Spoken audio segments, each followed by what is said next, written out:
the first minute, nah, she's got weird features. She's got bumpy and shit. Got weird features in there.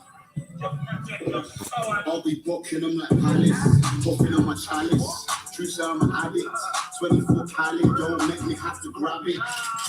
Cabbage, niggas can't manage. That's another slapping. Niggas thinking that I'm famous, that I won't slap it. Nigga, I'm erratic. Erdington savage, lady called his mother warfare. When we double tap it, clicking and we clacking, that's burning through this jacket.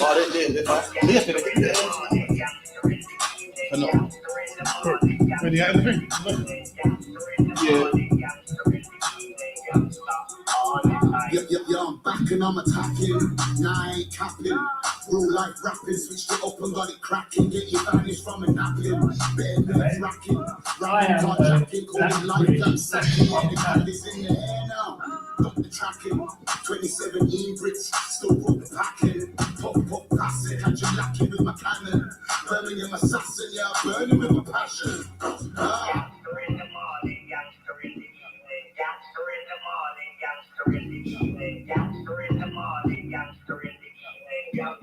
All the time.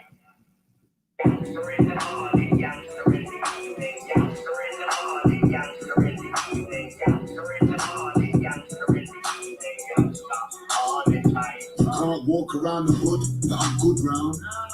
I was down and out, but I'm good now. If you saw my last check, then you would frown. So much drip around my neck, yeah, I could drown. Set the tone like a new phone. Yeah, I'm in the new zone. Just roll the suit for the root home. Set the tone like a new phone. Yeah, I'm in the new zone. Just roll the suit for the root home.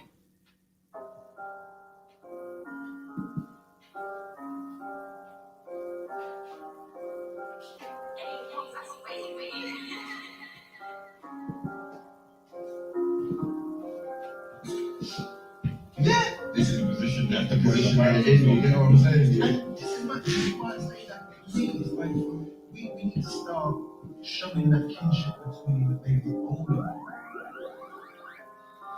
Matting, I'm in a field like Anglo-Saxons. Yeah. Joke man, don't ask my ranking. Still cool with the keys, no ranking. That's about ranking. Oh man, handsome. Man, I line on us about tantrum. Like a boy lays down on planking.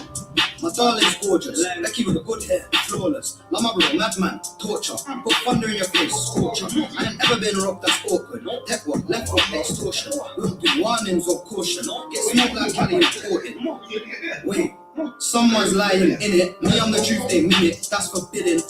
Whoosh, get him. Bet me, I bet they leg it. Ski demon, for any reason he stretch it. All so hard, they jealous. We see them start swinging our arms like tennis.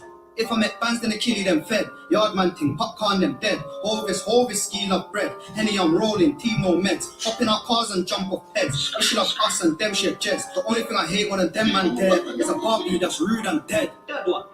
Mad ting, I'm in a field like Anglo-Saxon. Yeah. Joke man, don't ask my ranking. Still cool with the keys, no ramping. Cool kid, girl say I look handsome. Man, I line on us about tantrum. Like a boy lays down, no planking. Mad ting, I'm in a field like Anglo-Saxon. Yeah. Joke man, don't ask my ranking. Still cool with the keys, no ramping. Cool kid, girl say I look handsome. Man, I line on us about tantrum. Like a boy lays down, no planking. Make a boy lay down on my celly, leave me on the deck like Mike Pantelli. Teach on the blocks for Nelly, gin out the pot, yeah, make a spaghetti. Man on the wing, Martinelli, heels of the field, just got these cherry. Rock that steady, sound of the box, so your marks get ready. Southeast, step southwest, and now we like step southeast. With Phineas, not Belgique, but with a mop discreet. 3 TG, 3 T's, stuck in the box, got the job complete. 4 men are on that fleet, turning the key, trying to lock that street. Mad ting, I'm in a field like Anglo-Saxon. Yeah. Joke man, don't ask my ranking. Still cool with the keys, no ramping. Cool kid, girl say I look handsome. Man, I line on us about tantrum. Like a boy lays down, no planking. Mad ting, I'm in a field like Anglo-Saxon. Yeah. Joke man, don't ask my ranking. Still cool with the keys, no ramping. Cool kid, girl say I look handsome. Man, I line on us about tantrum. Like a boy lays down, no planking. More money than all my wait, facts. From young always been no baller, all in a different job. Who you caught with a fishing rod? It's all Elijah Nemo lost. Bro OT like Postman Pat, caught himself a delivery job. I don't love the... Yo.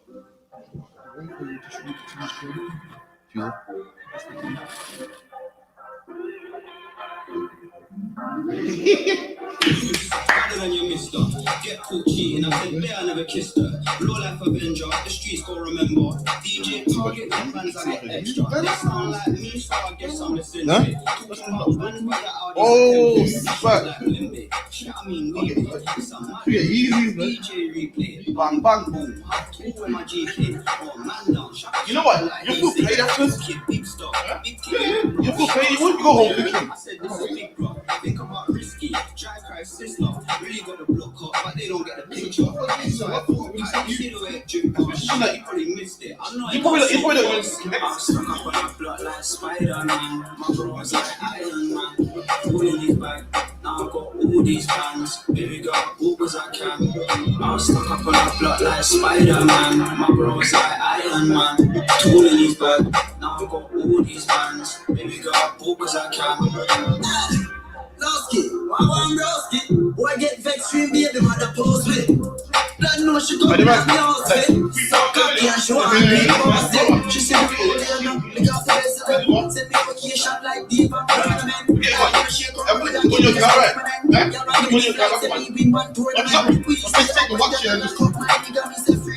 Not mango. Eddie, I don't mind.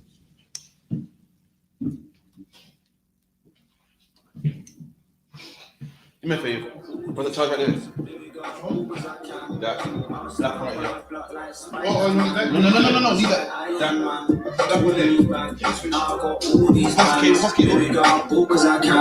Cable. Trenches and holiday. No, this one. No, this. Don't take it out. No.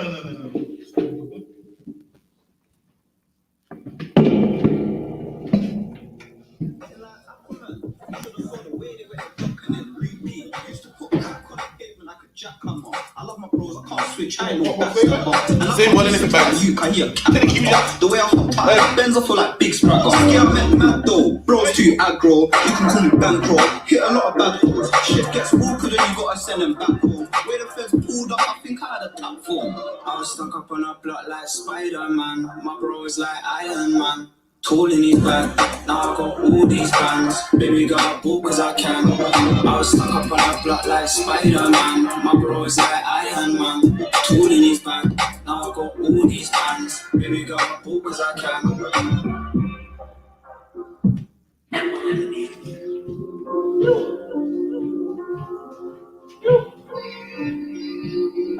Big dripper, Magnum sipper, no nail clipper.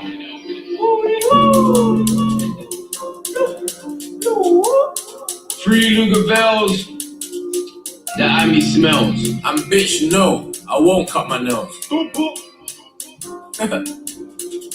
Who's that, my man? Jump up, fry man. Why is he leaving his right hand? Hey, come back, your boy, don't leave. Jump up, rise this toy. Jump up, rise this toy.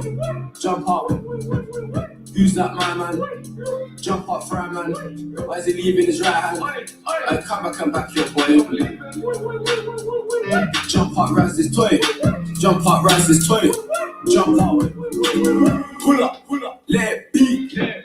Yaga, yeet. Jump out, try put him in the coffin. I pray cameras don't see. I see free on ITV. I see you and I release. Please release all my G's. My next door got IPP. She got soft spot for the gunman.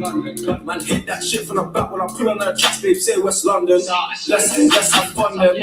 We get net then run them. So they tell that you want my done them. You're on you, liar, come then. Man, rise at fire, bun them. Who's that, my man? Jump up, fry man. Why is he leaving his right hand? Hey, come back, your boy, don't leave. Jump up, rise this toy. Jump up, rise this toy. Jump up. Who's that, my man? Jump up, fry man. Why is he leaving his right hand? Hey, come back, your boy, don't leave. Jump up, rise this toy. Jump up, rise this toy. Jump up. Stuck in a dock, hickory. Fuck enough, yeah, like Quagmire, lol. Giggity, yeah, my fuck, I'm doing. Laugh out loud, you're killing me, run when man get fidgety.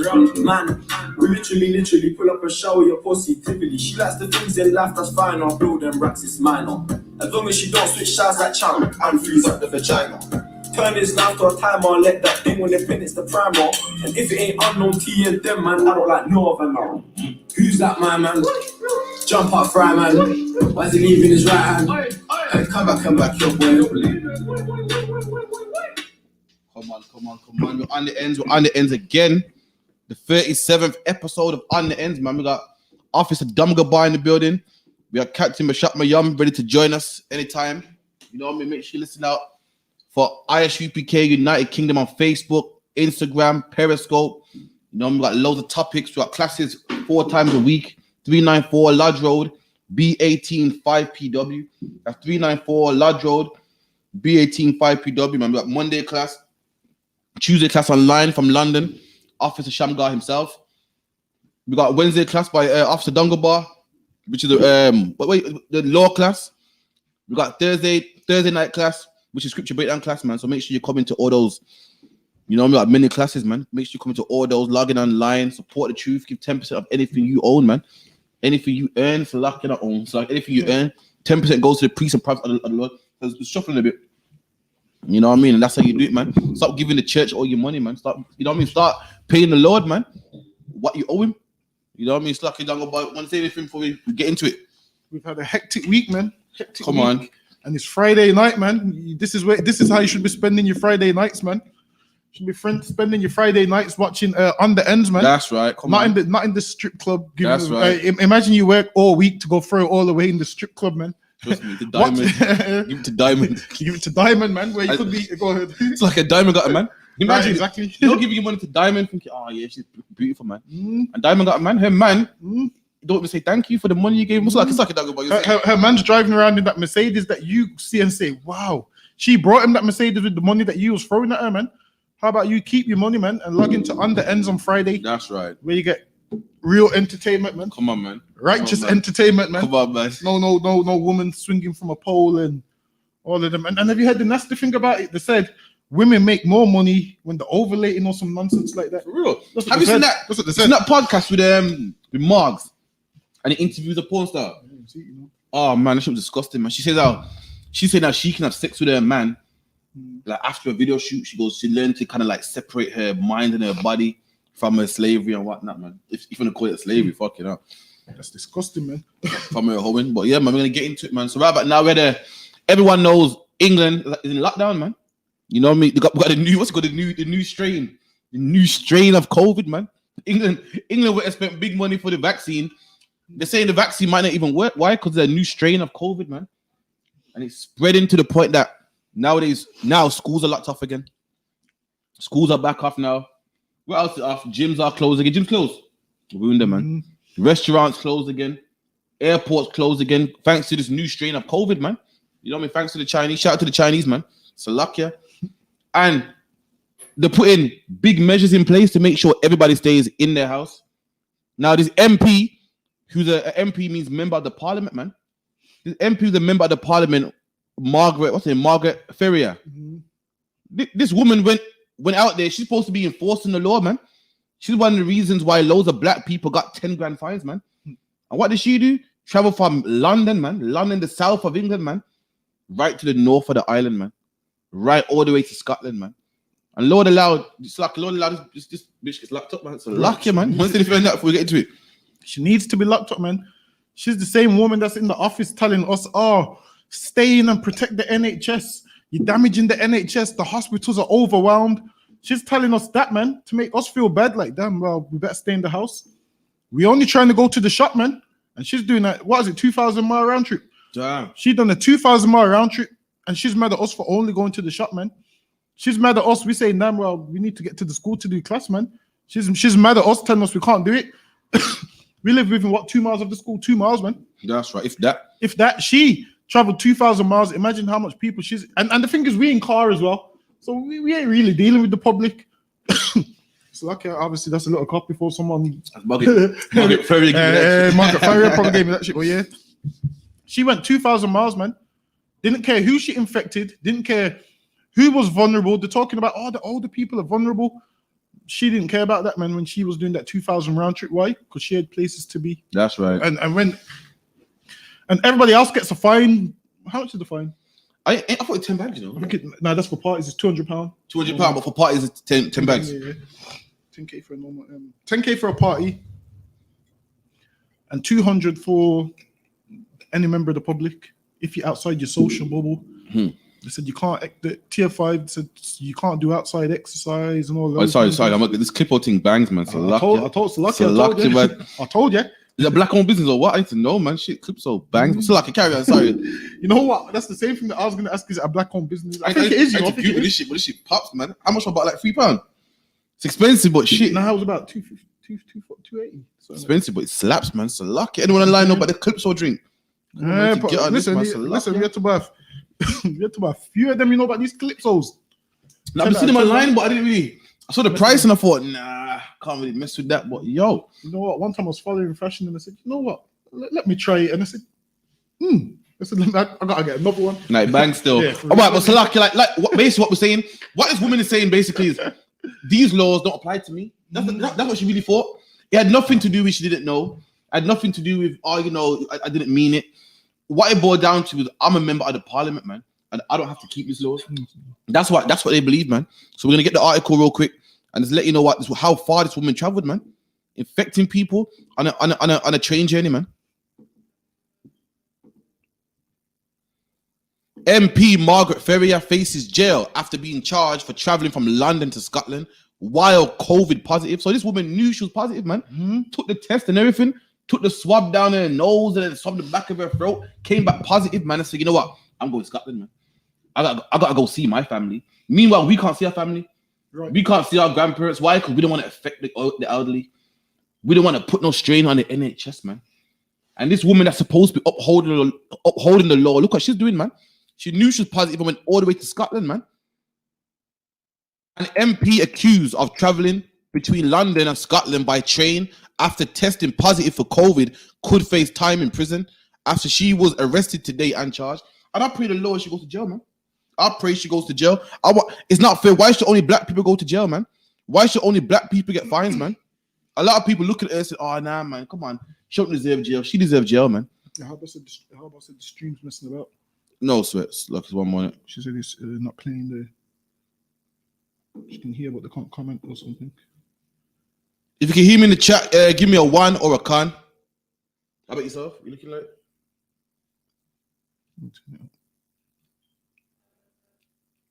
Type something and see what happens.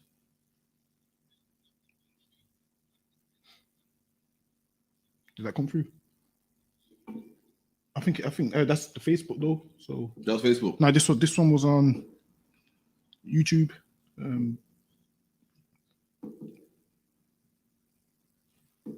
What was that saying? Yeah, everything's Tawab come through. On the Facebook as well? Bit of a lag, but yeah, Tawab. Oh. No, you did Facebook as well? No, let me do Facebook. No, it's fine. YouTube came through fine. That's Tawab. So like, yeah. Let's carry on with the story. You can comment if YouTube is down. Facebook is down. Okay, it's 1 moment. So like, bear with us 1 second. Saying Facebook is down. 1 second.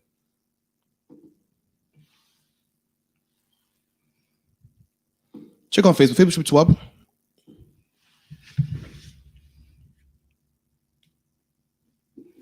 Just give me a minute. But Facebook should be Tawab from what I can see. Yes, yeah, Facebook's Tawab. What you need to do is refresh your page if anything. Both of them are Tawab. They're both up. I just checked. I'm not getting no problems on here, so it should be Tawab. All right, sis. Just give just refresh your page if anything. So it's lucky we get back into it. No, it's probably missing out because there's only one person on there, so which is us because I'm on the I.S.U.P.K page in it. So unless the man does some bullshit again. Okay, no sis. 1 moment.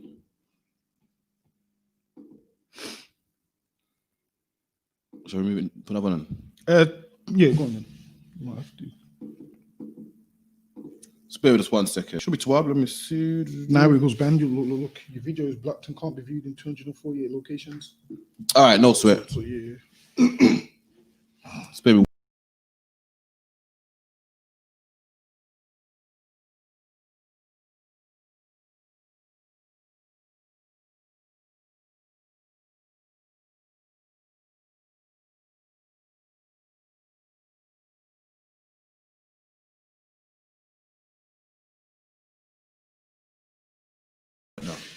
All right, cool. Cracking. Everything good now? Salakia. I put it off. Put back on. It's looking like on So we get into it. We're back up on the Facebook. Should be. Looking like. 1 second. Let me switch it. Margaret Ferrier, 60, sparked fury after taking a 700-mile round trip between Westminster and Scotland. 700 miles, man. Like from Brum to London's only what 100 or 150, something like that. About 200, you know. 200 miles, man. If that, I thought you're about 200, so like 200 miles, man. Yes. And she took 700-mile round trip, man. The amount of people she affected on the way to Scotland, man. From London to Scotland, you pass Birmingham, man. You pass Manchester, you pass Leeds, you pass Sheffield. You know what I mean? You pass all them cities, man, till you get to Scotland. And she went past Glasgow all the way to Edinburgh, man. Affected all them people on the train. She needs to get locked up, man. Right. Why are we the only criminals, man? Look at that trip. Look at the trip she took, man. From London, past Northampton, past Manchester. Look at this, man. Past all the way to Glasgow, man. Look at all the people she affected. Look at all the people that was on the train when she got on the train that she could have infected. Look at all the people that got on the train after her that she could have infected, man. The people making trips from London to Northampton, she infected. The people that got off and got on, the people that made 2 stops or 10 stops, she infected all them people, man. She needs to go to jail, man. Right. She's the reason why your grandma's dead, man. She's the reason why your grandma got symptoms, man. No sweat. You lock that on. I think he's probably dead. Lock them. No, that radiator. She's the reason why your grandma probably dead, man. She's the reason why the NHS is struggling and straining, man, for women like this, man. She needs to get locked up, man. She needs to get locked up. She's a murderer, man. Killing people. And this is the problem. People look at black people and say, we're the problem. We're the problem for having all these parties. No, man, your MPs, they're the problem too, man.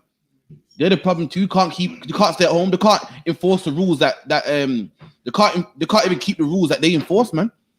Them same rules that they talk about, they can't even enforce them, man.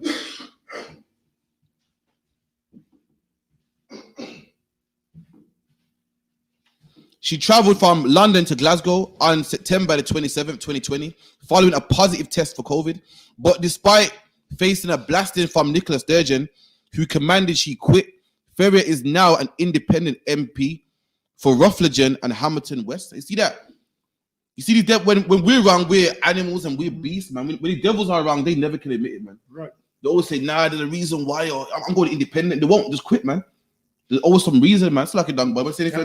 And this shows that no matter where you are, all your leaders are what? Hypocrites, man. That's right. And this in the Bible, these people would be who? The Pharisees, man. That's right. The Pharisees was doing the same thing, telling you to do one thing, and then they was doing the opposite. And that's why Christ said, do as they say, but don't do as they do. That's right. Because what they tell you to do is the right thing. Keep the laws and so forth.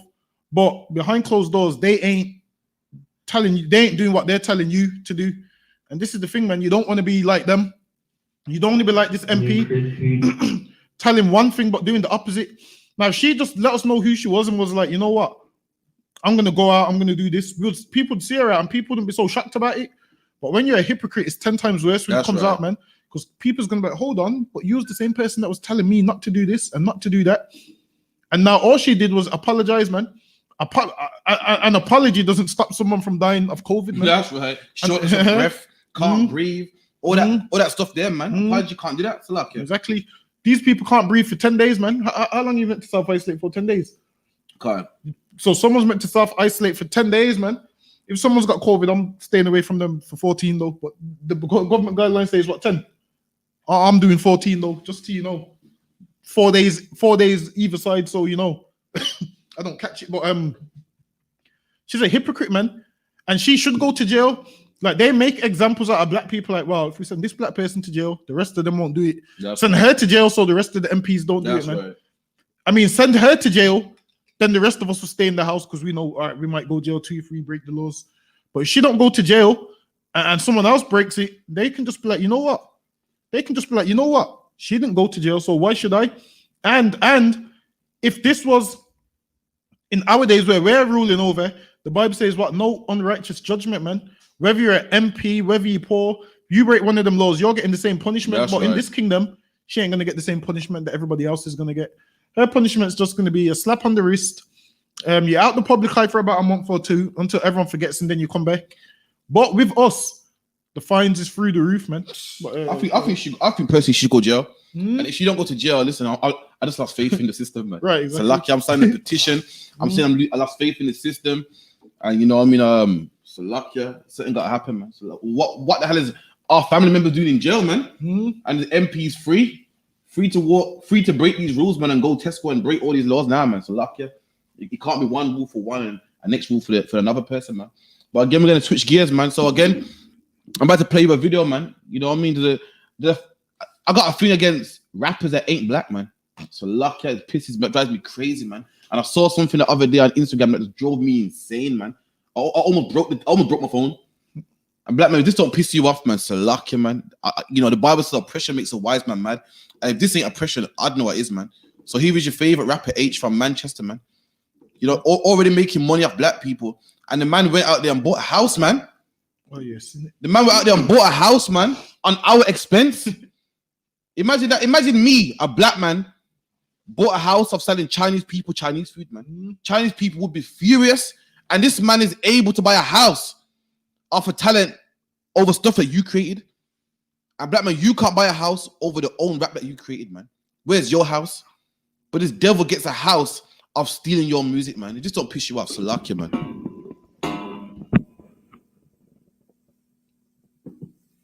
New crib, who this? Yeah. Who this?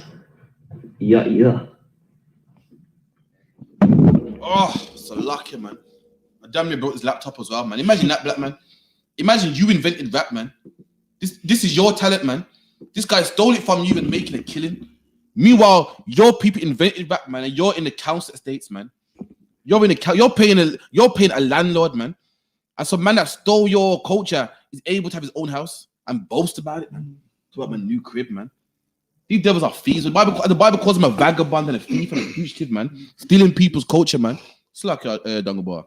He said, new crib, who's this? You know, imagine all that money we've gave him, and he's just moved out the hood, man. He's out the hood somewhere nice. The house look nice, you see. Listen, the area look good too, man. Right, exactly. Nice grass, the lawns, cut, everything. Meanwhile, where we live, there's needles everywhere, man. We dodging needles. That's right. There's rats, there's drugs everywhere. And this white boy just stole our culture and new house, who's this? And you know what? He done a video today where he was dressed as a woman. Did you see it? It wouldn't surprise me, man. He put on one of them Snapchat filters where he was dressed as a woman. And this is who you're giving your money to, man. I can't stand H, man. I can't stand him. But now, he's got a house with black people's money. And when you look at it, he ain't even one of the best rappers in the UK. But when you look at his followers, he's got about 2 million.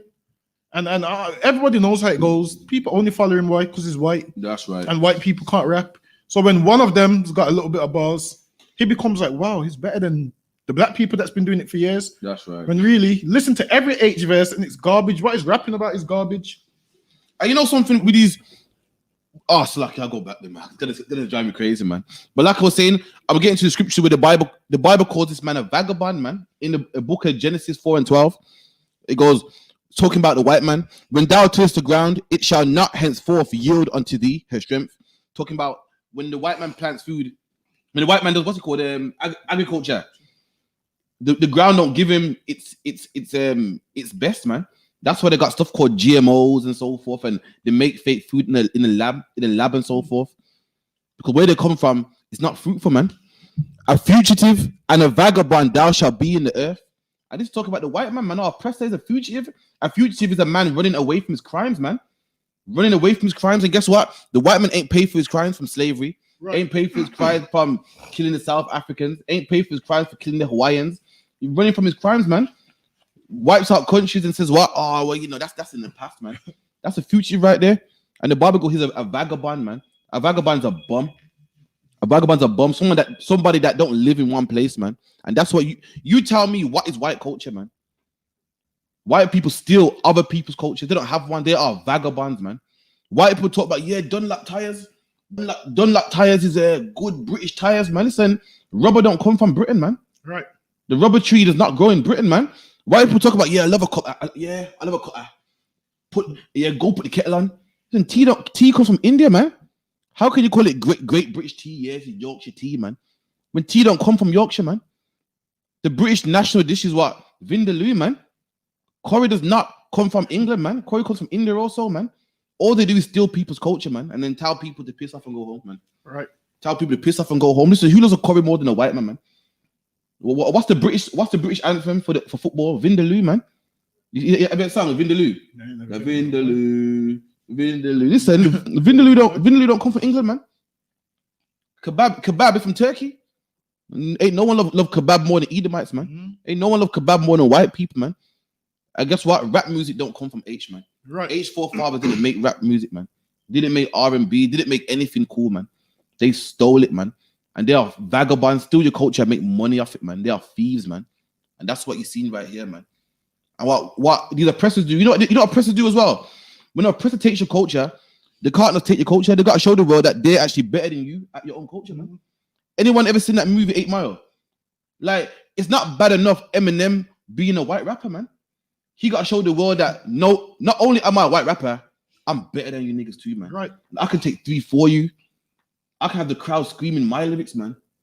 You ever see that movie Marked for Death? Steven Seagal couldn't say, yeah, I'm a good martial artist. He had to show the whole world that I can twist up Rastaman for joke, man.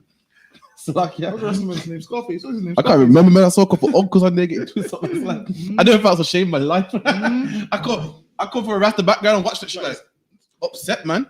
Seeing Rasta get flung about and twisted up, man. I never felt so embarrassed in my life, man. Never felt so embarrassed in my life, man. And that's what these devils do. It's not good enough that they come and join your thing, man. They need to take over. That's what they got to do. They got to buy houses, man.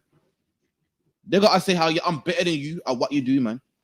But ain't no one great at fighting, music, anything more than black people, man. Right. But it's not good enough that they got to put their name on it, man. It's like it don't go. I'll get the next video. And what the white man does is he'll come, take your land, and then he makes it like he's the authority there. He done it to India. What the white man done is what?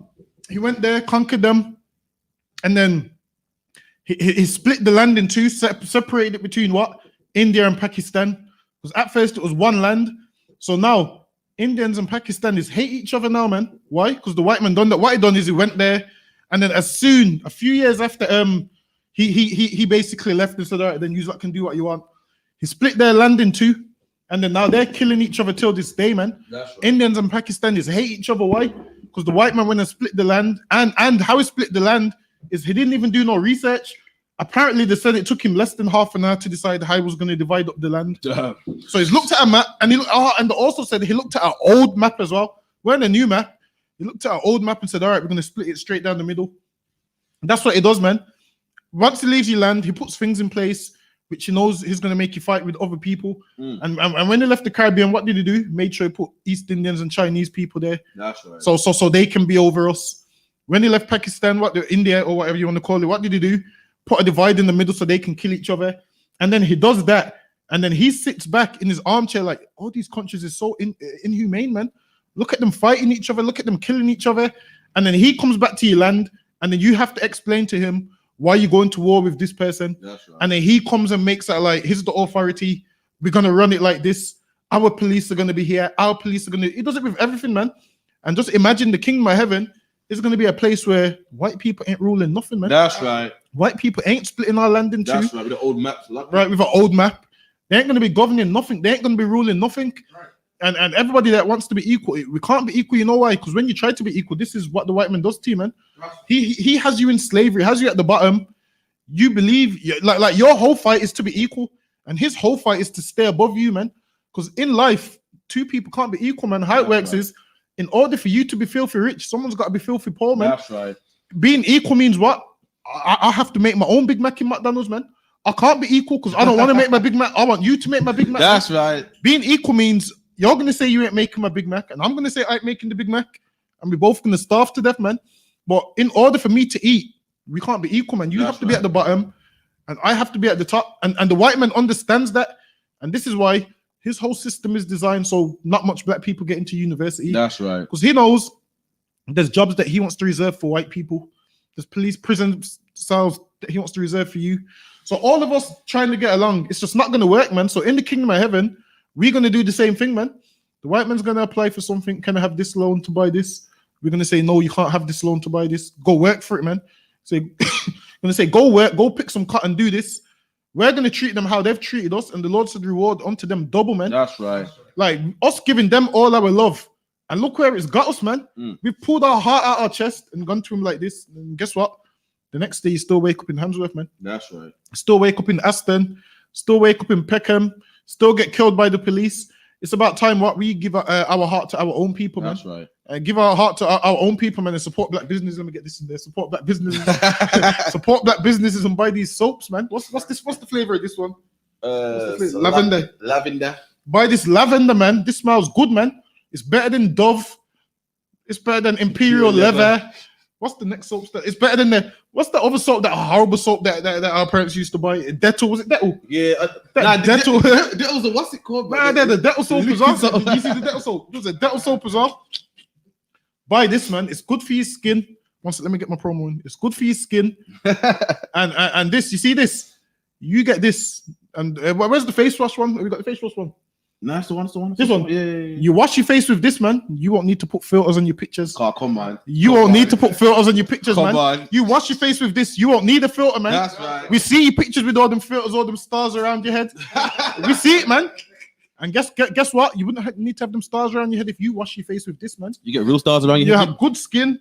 You have good skin. And guess what, man? You might even get a man, man. It's lucky. You might even get a man. I ain't bullshitting there, but the soap comes with the soap, actually comes with a filter. Like exactly. You walk around with literal stars around your head, and man will be like, "Huh, you got a filter?" I'm like, nah, it's natural. I'm you don't believe me? Buy it, man. I find out, man. It comes with a natural filter, man. It's lucky one more, and also if you want soft skin, this is the answer to your problems, man. Come on, man. We see some of you. Or the what's the sandpaper noise? No, is it sandpaper? The tough foot bottom. The tough foot bottom, the cracks on your foot bottom. You see that? You see your foot bottom's got all them cracks. You put this on your foot bottom. Your foot bottom will be smooth, man. The Bible says what a woman wouldn't peradventure to set her soul upon the ground, man. Now you go out your house barefooted, man. Now you get this. You buy this. Come on, man. What's the price? Tear up the sheets. What's the price? Exactly. What's the price for this one? How about Tasnawa? What's the price for this one? This one is what's the flavor of this one? This is whipped soap, man. You ain't never heard whipped soap. This flavor is caramba. Hey, caramba. Oh, we. Ay, caramba. Listen, you buy this, your skin will be soft, man. Come on, man. Buy this, try this for 14 days. Is that the same adverts? Try this for 14 days, and your skin will improve, man. That's right. Your skin will improve, man. You won't leave that. What's that skin they leave in the? Is it that skin they leave in the bed on the sheets? You won't leave that dead skin on the sheets, man. You won't leave that dead skin on the sheets, man. You buy this, and that dead skin won't be in the sheets no more, man. You won't have to change your sheets every single day because there's all that dead skin in there. If you buy this, caramba. That's the promo. I like what Dongbo was saying a little while ago. He said, imagine we gotta stop giving people our heart, man. Imagine this H came into our community saying, I want to rap. And black people are so loving, we gave him our heart. We said, yeah, come on, man. Come sit down, man. Come with us, man. And now guess what? Because we give him our heart, he's able to buy a house. Where's your house? Right. It's time black people start being racist, man. The problem is black people ain't racist enough. That's right. We're too loving. The Chinese man's racist, and that's why you would never buy a house of his expense. Right. Chinese food would never buy you a house, black man. The white man is racist. That's why you being a doctor and a lawyer, you would never get that, man. Right. Only a few of our people get that. You're trying to be a doctor and a lawyer, and he's trying his best to make sure you end up in jail, man. That's right. He's trying his best to make sure that your mom's a crackhead, so you get a hard life, and you got to sell crack, so you end up in jail too. He's trying hard, man. He's putting drugs in your community, making sure that you don't make it up, trying to make sure that you don't make it up that ladder. But what are we doing? Accepting everybody. Right. You know what I mean? There's one thing that we're good at, man, which is rapping, and we're inviting them in as well, man. So imagine a white man got the whole world is his, and he even got our avenue too, man. Right. We gotta stop inviting them in, man. And again, she said £7. Listen, this £7 is a bit expensive, but listen, for your football, it's worth it, man. If you love your football, you better spend that £7, so man. If a good £7, it's cheap. You know why? Because you spend £7 on an H CD, man. That's you right. brought H's CD for like $7.99 off Amazon or whatever it is.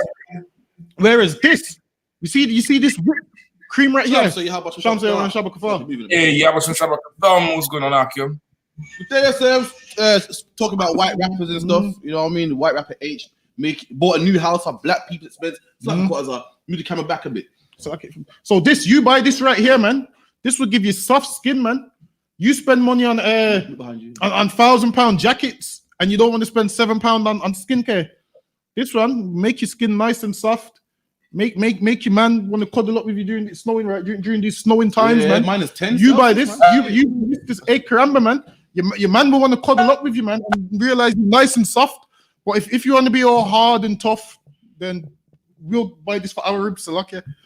So that's the promo, and this one as well, man. Like we said earlier, you buy this, you won't need no filters, man, because this will give you good skin that you don't need to put the stars in the filter. What's the other filters they use? The dog filter. The dog filter. You buy this, you don't need the filter, man. And this one is, how much is this one? 4 quid, 5 quid?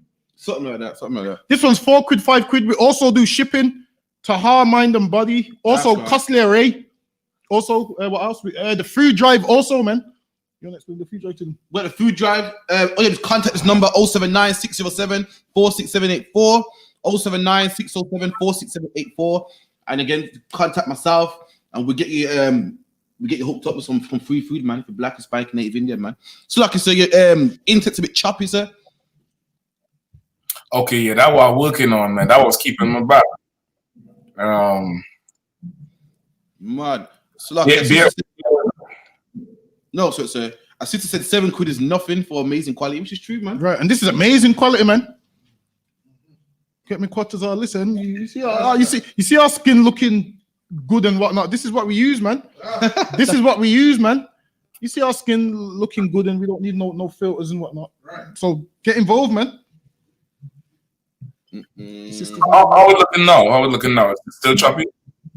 It's not choppy, but it's a bit blurry, not crisp.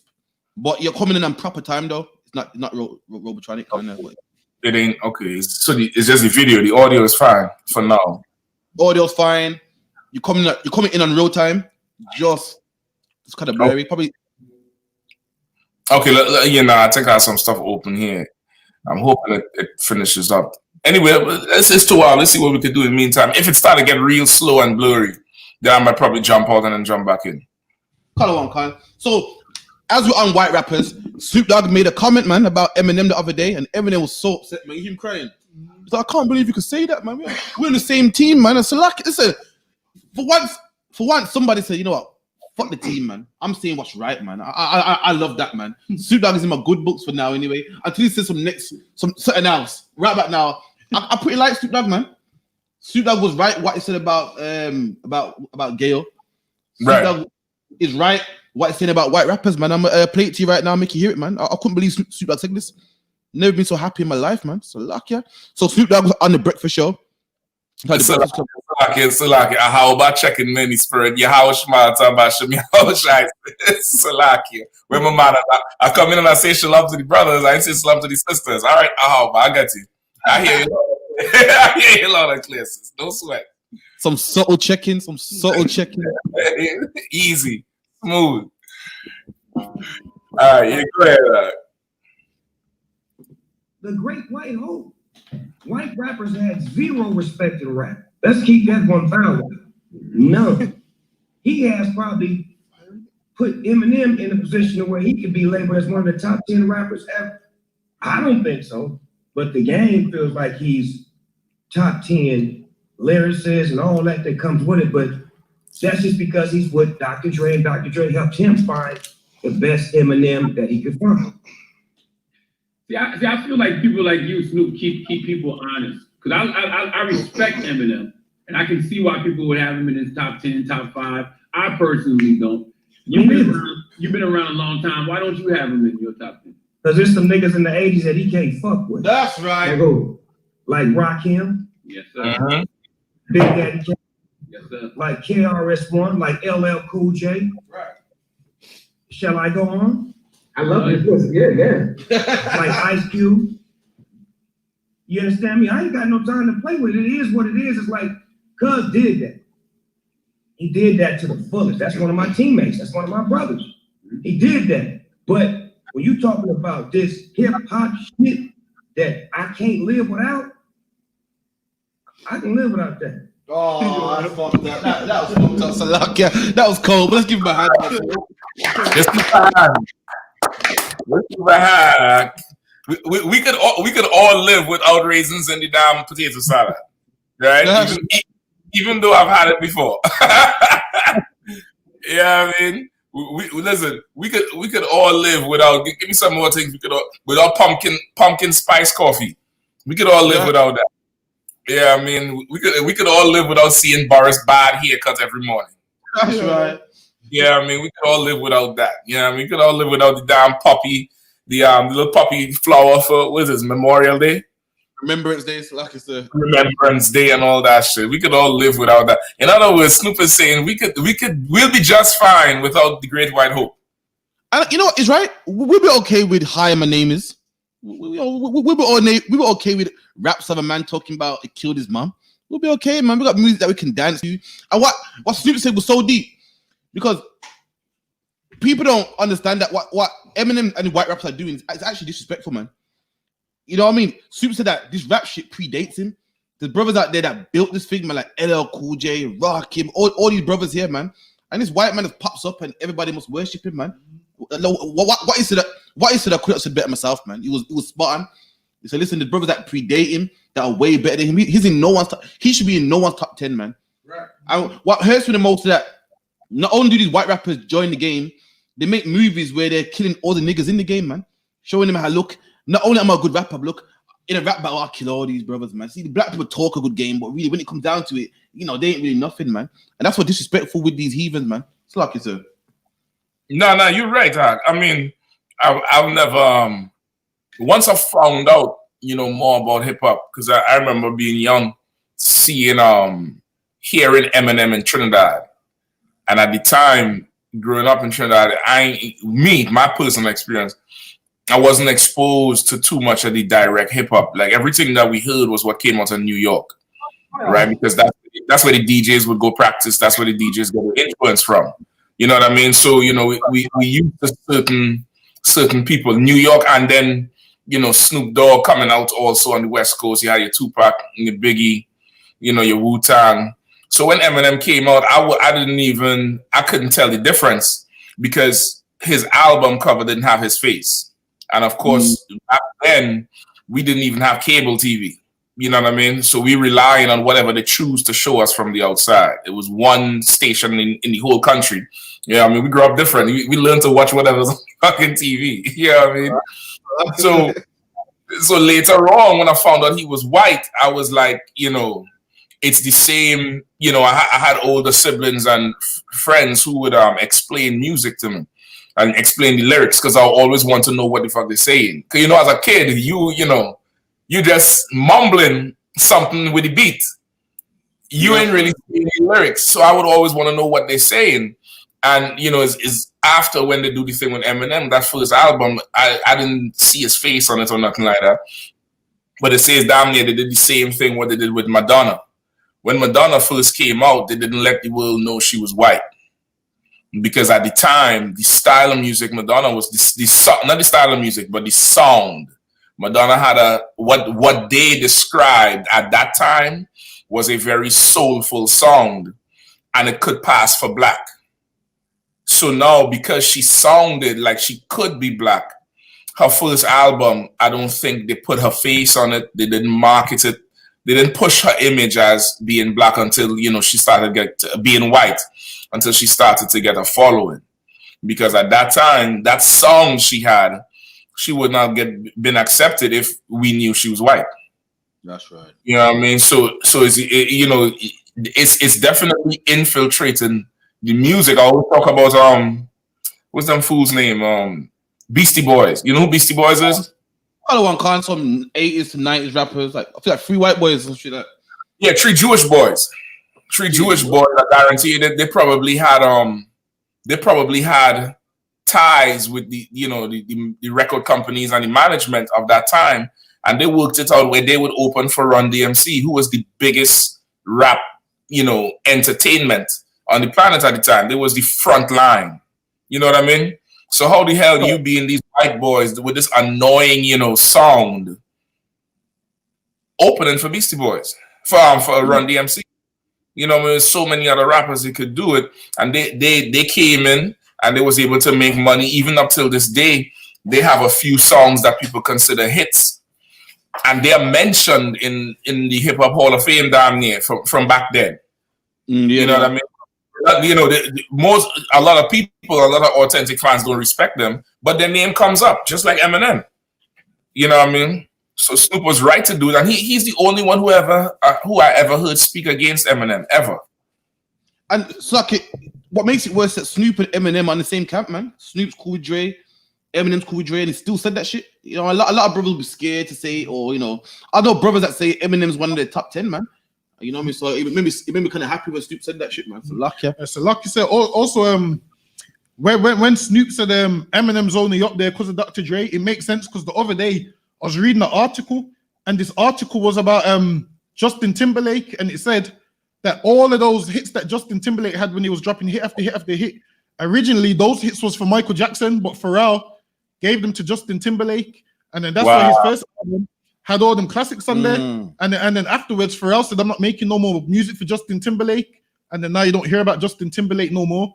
So it all kind of makes sense that they got the best producers, the best beat makers, and so forth, because Pharrell said all them hits he was making, those soul songs and whatnot was for Michael Jackson, but Michael Jackson turned them down, said he don't really like the sound, he don't want them. So then they passed it all to Justin Timberlake, and then with white rappers stealing black culture, it's like go to YouTube, type in Pete and Bess. You seen them Pete and Bess? Oh, you mean them two? Oh, the all white guys. So we're gonna show you two white men that steal black culture, and they think it's a joke, and black people actually support them. We're gonna show you these two 08Ps, man. That's crazy. Show you them, man. But unbelievable. Which one the best one? Absolutely. Put one with M24. They got a tune with M24. So for real? Yeah, they got a tune with M24. They got a real tune with them. This is Pete and Bess. Now if I play it, it might copyright. Nah, well, I don't think we'll copyright this because this is kind of old. No, it's Graham Daily, though, you know. Graham Daily. Yeah. Do they copyright this? But who you playing it from? It depends on who you're playing it from, though. I play it from YouTube, Graham Daily. So the mic copyright. Okay, is that like a big media house like NBC or something? Color One Concert. It's kind of biggish still. We're gonna try find one here. You gotta see Pete and Bess. You have to. Listen, let's see Roll the Dice, man. Roll the Dice. You have to see Pete and Bess.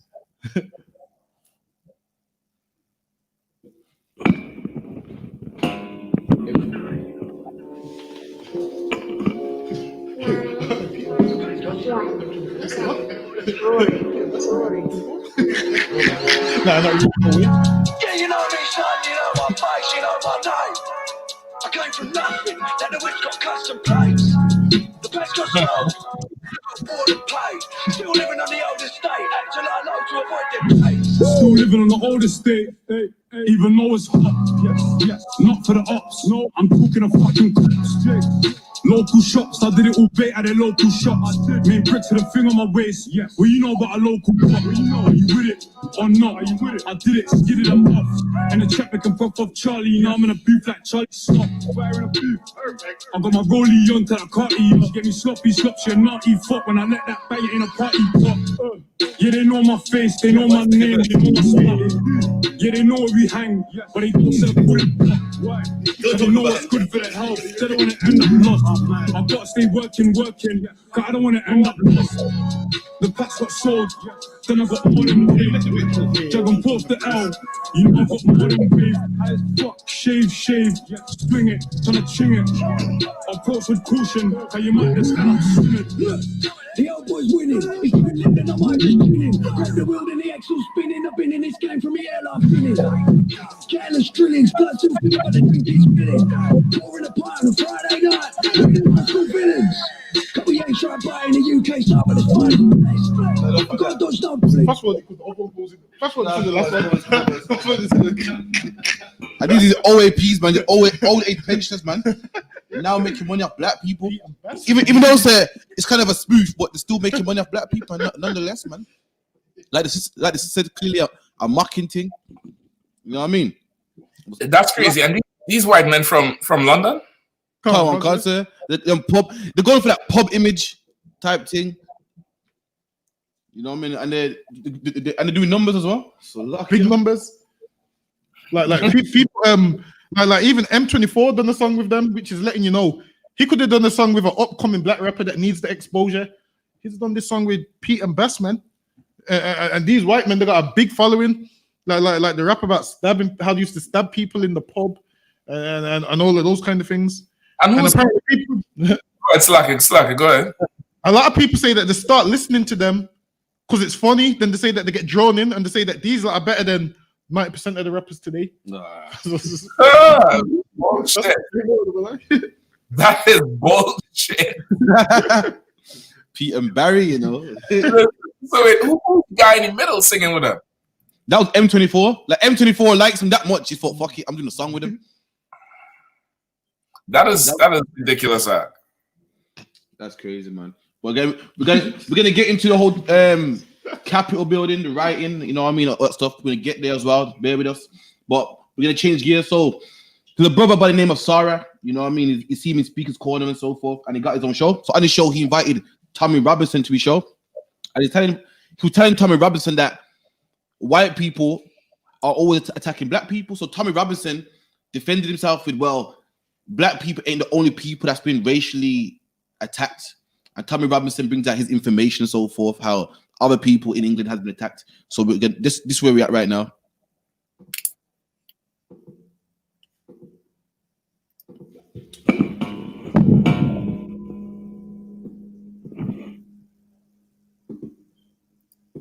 If I ask who's Chris Donald? I don't know who Chris Donald is. No? Gavin Hopley? These white people that have died in police custody. Ross Parker? I'm guessing they're white people. No, I'll tell you, Chris Donald was the first racially motivated murder in this country. They cut off his penis and fed it to him. He was butchered, stabbed, set on fire. Who done that? A gang, yeah. What I'm saying is, and the purpose for it, they kidnapped him because he was white. The fact that you don't know who he is. Black people did? No, Pakistanis actually done that one. The fact got nothing to do with me or black people. No, what I'm saying is racial murders. You've never heard of him. Neither has anyone watching this.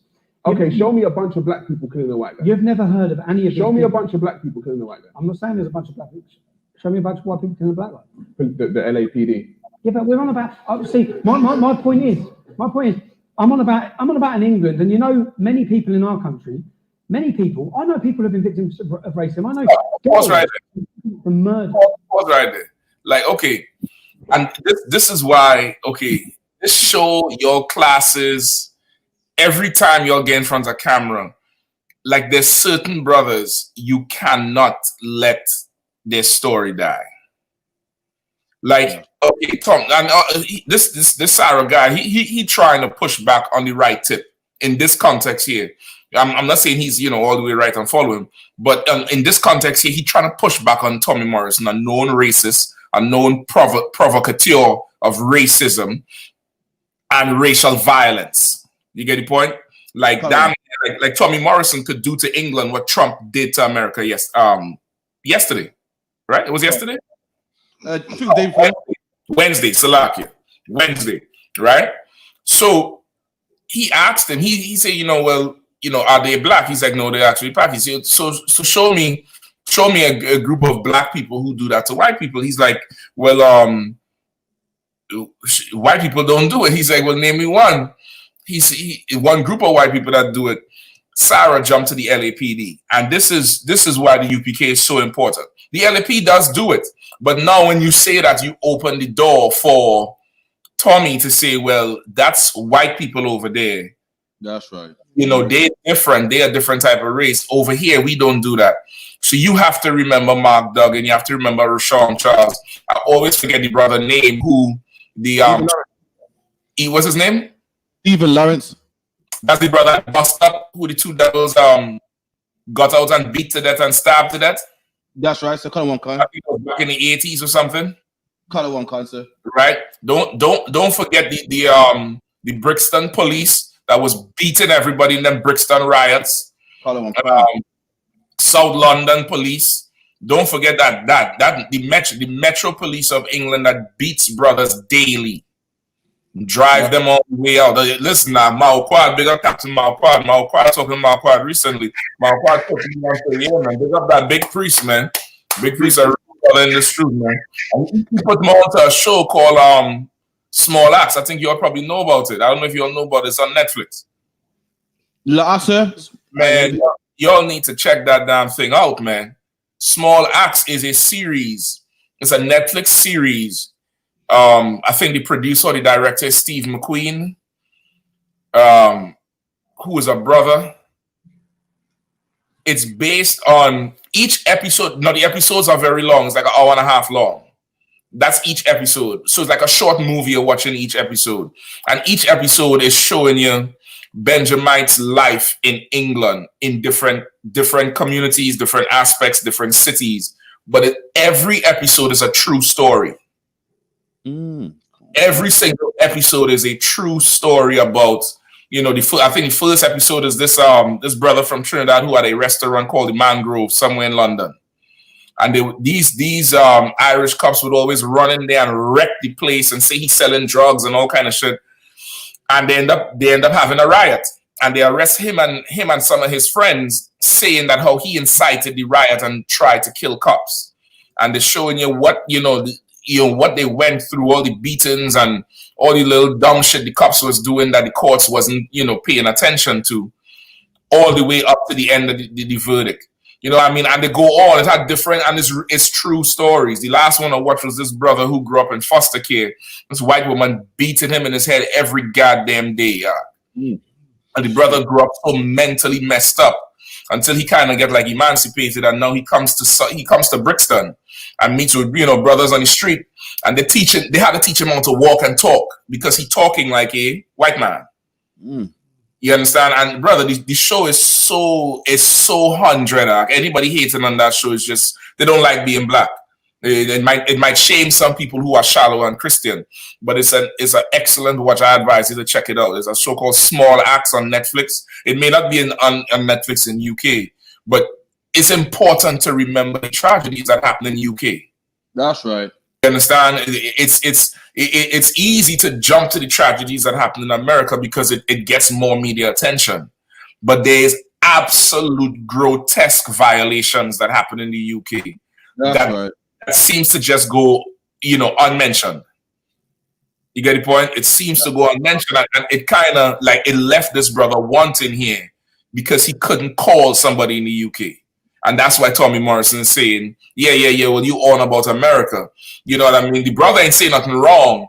But when you battling these devils, these oppressors, you have to make a point. That's right. They cannot say anything. They just got to, well, all right, okay. They just have to bow to your point. You get me? Yeah. They had to bow down to it and recognize that it's valid. You know what I mean? Just pull it back for a second now. Pull it back just a little bit. Hey, T.O. Big up to you, man. Go ahead. We're on about, see, my point is, you've never heard of any of Show me a bunch of black people killing the white guy. I'm not saying there's a bunch of black people. Show me a bunch of white people killing the black guy. The LAPD. Yeah, but we're on about, see, my point is, I'm on about in England, and many people in our country, I know people who have been victims of racism. I know girls that have been kidnapped and murdered. So when we see everything now is generated on race, yeah, you'll get a lot of people sitting there thinking, but hold on, there was a boy that killed 2 weeks ago in Batley, a young 19-year-old boy butchered and murdered by a Pakistani gang, a young white boy in another racist murder. No one knows their names. You know when Chris Donald was murdered, they kidnapped him 15 years old. They picked him up off the street, 15 years old, put him in a car. They didn't know who he was. Their purpose for taking him was because he was white. They drove him around Glasgow. They stabbed him, tortured him. They cut his penis off. Who done this? A gang. The main lad's name was. When you say a gang, a Pakistani gang. Okay, that's got nothing to do with. No, it's not. I'm not. This isn't a black issue. Nothing to do with black lives. No. The issue is this was not reported. Okay, and none of the. So when we talk about racism, when George Floyd's killed, it's blown up across the world as a racist murder. Yeah, the whole world's talking about it. From a police force that's already been shown for the FBI to be infiltrated by white supremacists. The same police force that a year before a black police officer murdered a white woman. Now that murder was discussed in murder. What I'm saying is there any evidence It was a racist murder. Like I said, we don't get verbal confirmations of racism. Four of the people there, two of them weren't white. Are you a racist? No, I'm not. Right, okay. Do you think that I've ever asked a white person they've said they are? Do you think you've ever asked a black person who says they are? No, I'm saying, where does this we go? don't get verbal confirmation. We have to start looking at actions, Tommy. We can't listen to Is people's words anymore. Is the UK a racist country? I answered for him. Yes, it is, man. UK is a racist country, man. That's right. You see what we're seeing here is you got Tommy Robinson, saying,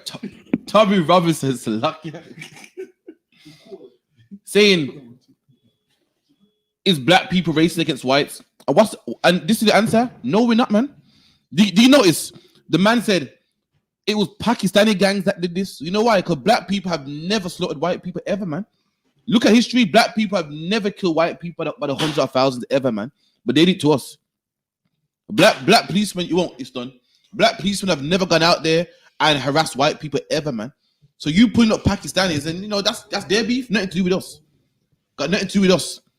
But if you want to talk about Pakistanis, then fair enough, man. That's not our beef, man. Our problem is white people killing black people, man. You want to talk about Pakistanis and so forth? That got nothing to do with me, and that shows how racist white people are, man.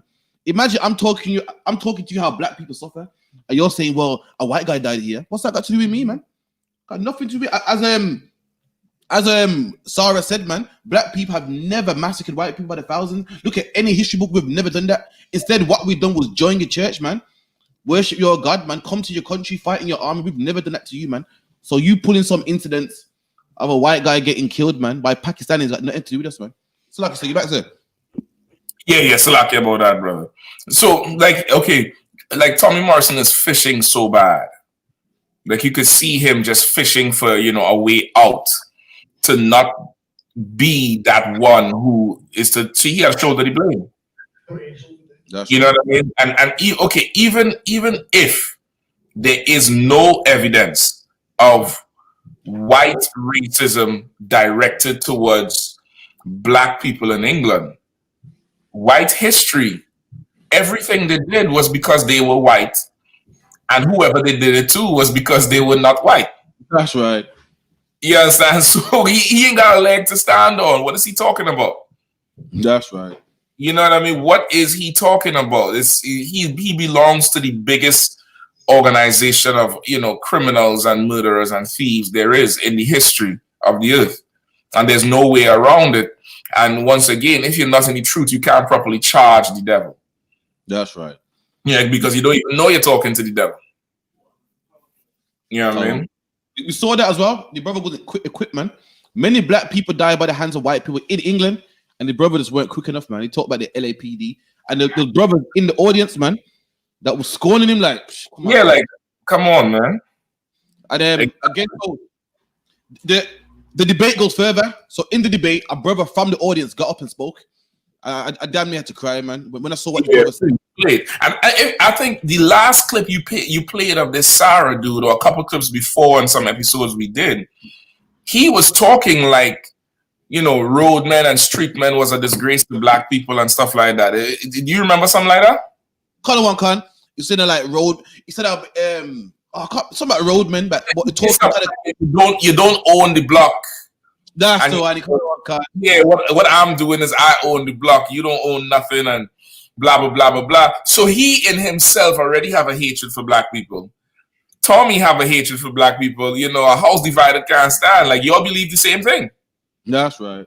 You understand what I'm saying? Y'all believe the same goddamn thing. And one of his shows was saying how a lot of us black people should not have been born. He's saying our parents are basically our parents are lost and brainwashed. It wasn't wise for our parents to have us, man. And now you want to stick up for black people. You can make up your mind, man. So this is what our brother said in the crowd. Our brother stood up and was saying his piece, and this is what this brother said on the show, man.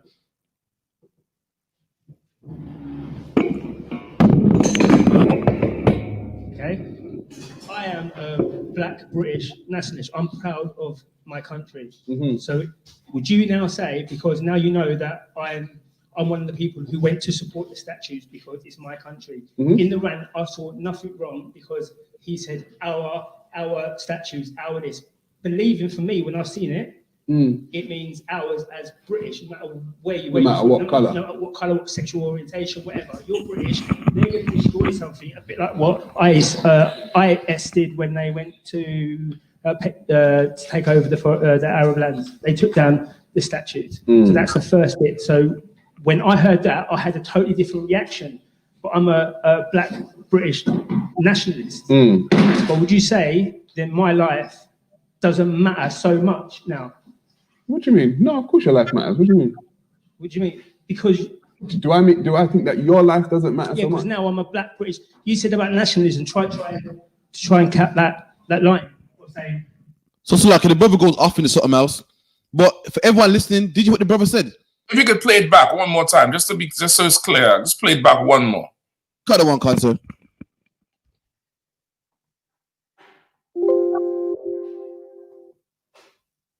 Okay, I am a black British nationalist. I'm proud of my country.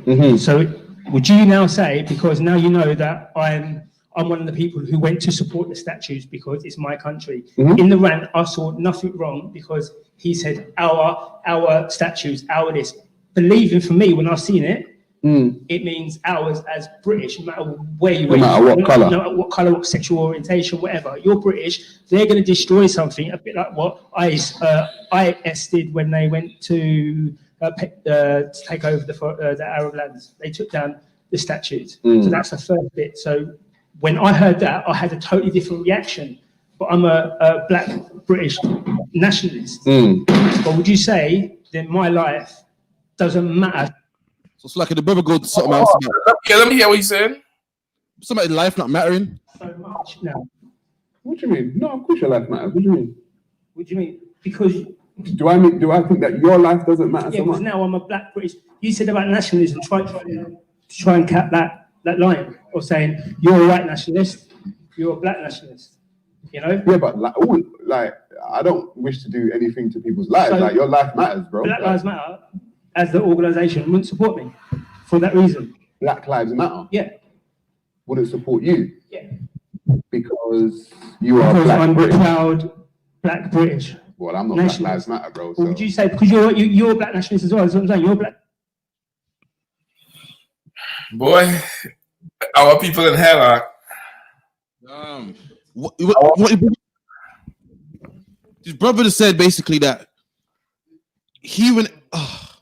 You know, everyone saw the Patrick Hutchison who went out, who picked up a white man.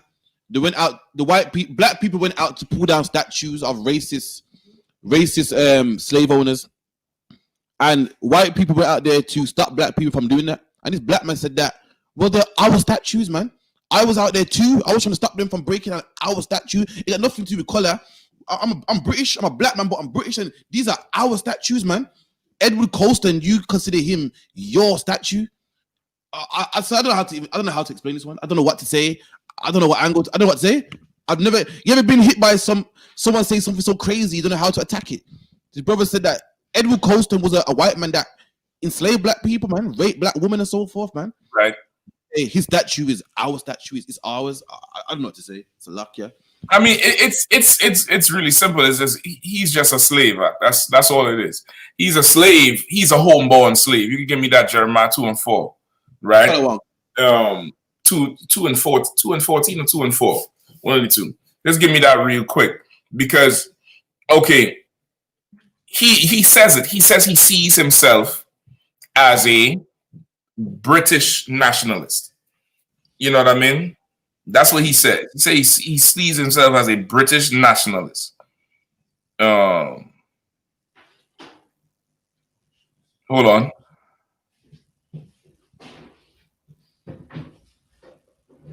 Right? He sees himself as a British nationalist, meaning he is black, but he lives in Britain. You get me? Color one, color.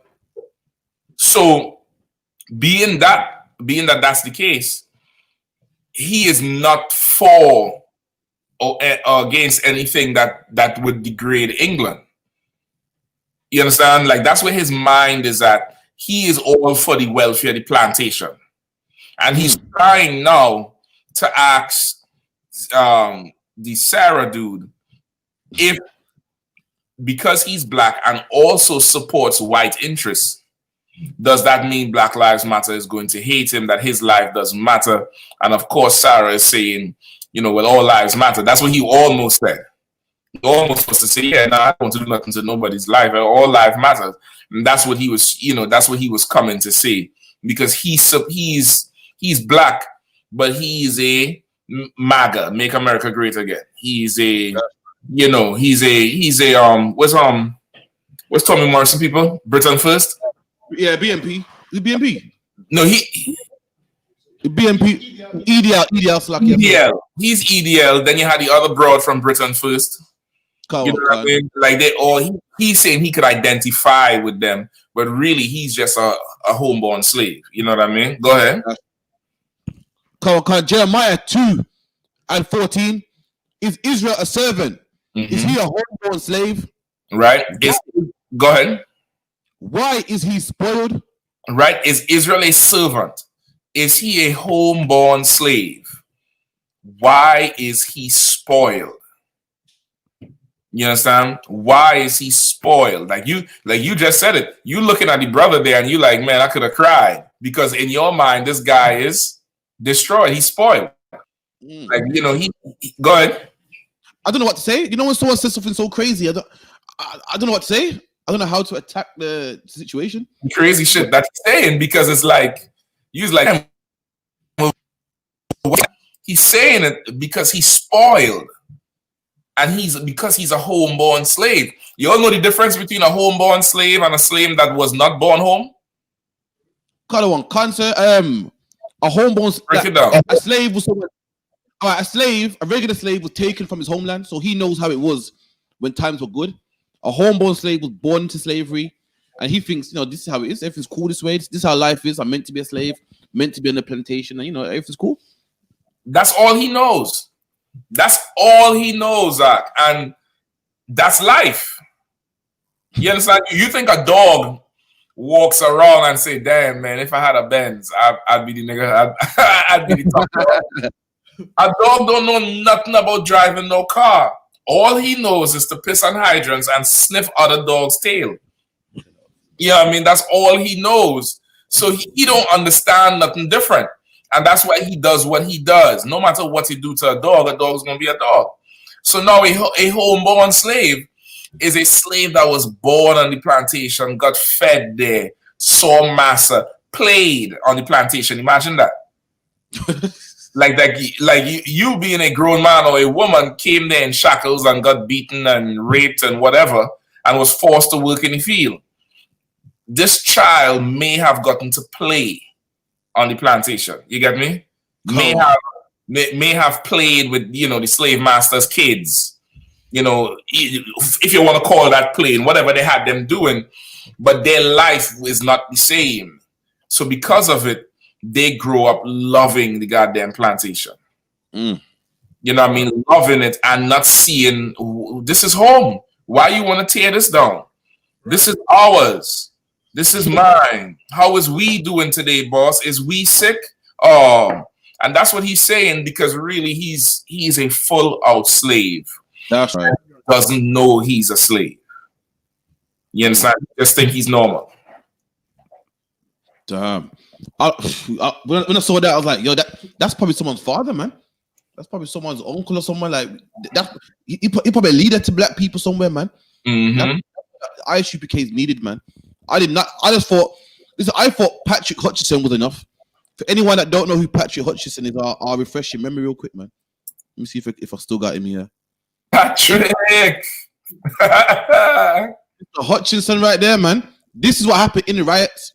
This is what happened when they was breaking down them statues, and I thought this was enough. I thought this was bad enough. I said, this is terrible, man. Come to find out, in that riot, a brother was like, no, leave our statues, man. This is our country. Don't touch our statues, man. Shit, I thought there was one. I thought one enough. Patrick was there alone. I thought, whoa, Patrick is one too many. That's what I thought. Come to find out, there was more brothers there, man, supporting our statues. Supporting Patrick, man. Yeah, he's just a homeborn slave, man.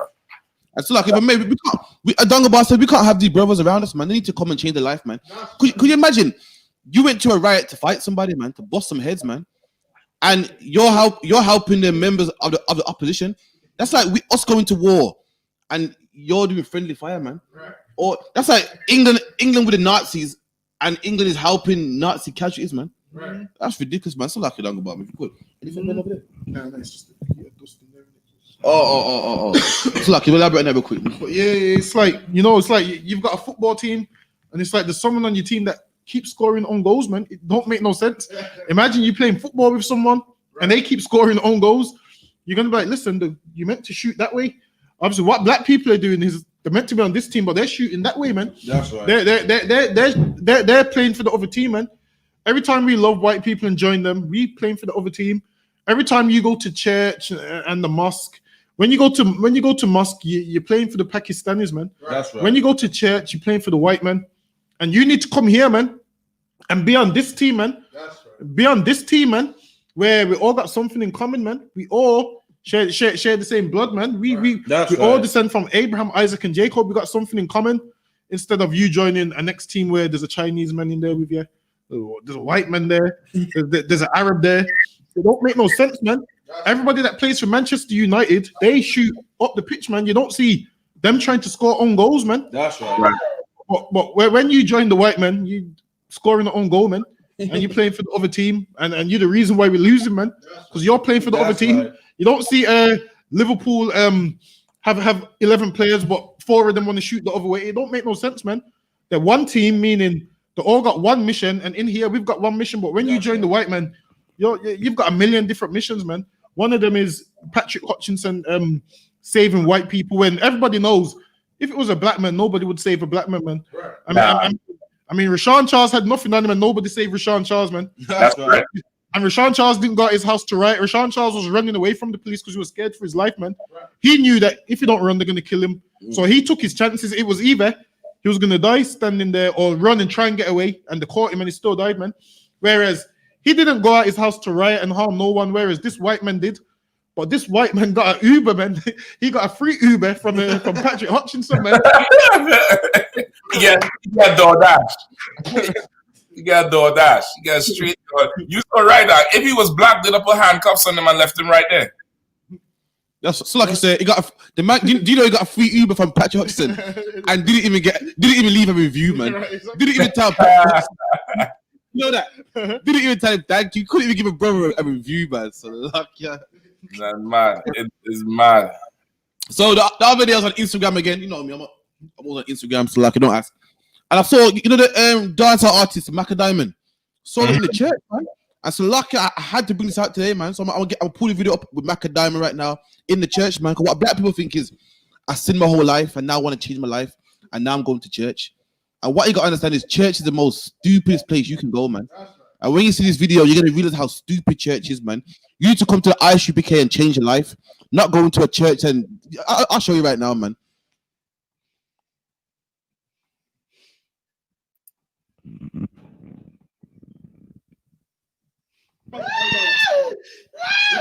Good night. We declare deliverance. No weapon. We speak life. Amen. We speak protection. Yes. We speak healing. We speak restoration. Yes. You are delivered in the name of Jesus. You are delivered today. You are free today. But who the Son set free is free indeed. Be loose. Be delivered. Pastor had somebody, woman making noise, but it's not. The day another man have my woman doing that, the marriage is over.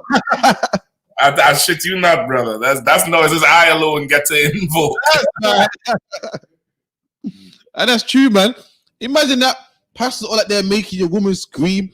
Imagine when you're with your woman now, she's all moody and that, not talking. But pastor puts her hand on her forehead. I got her screaming, man. Screaming and hollering and making all types of noise, man. And I saw that and said, look at this, man. Look at talking about I heal you in the name of Jesus. Listen, at the I.S.U.P.K, we don't yell all that nonsense, man. Right. You know what we actually do? We actually just heal you, man. So lucky.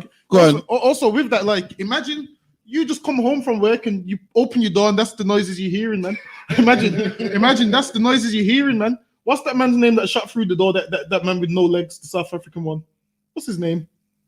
He shot through the door in South Africa. What's his name? It was a Paralympic. Oh no, you know. What's his name? Sorry, you must remember his name. You remember the South African Paralympic? Let me shut the fly for a second. Oh, he's offline. Yeah. He shot through the door, man, and he goes because he thought someone was in there. Imagine you come through your door and you hear them noises. Play it again. Imagine, all right, just imagine you're a man that's finished the shift and you put your key in the door and you hear these noises from upstairs, man. Play this. Imagine you hear that, man. The sun set free. It's free indeed. Be loose.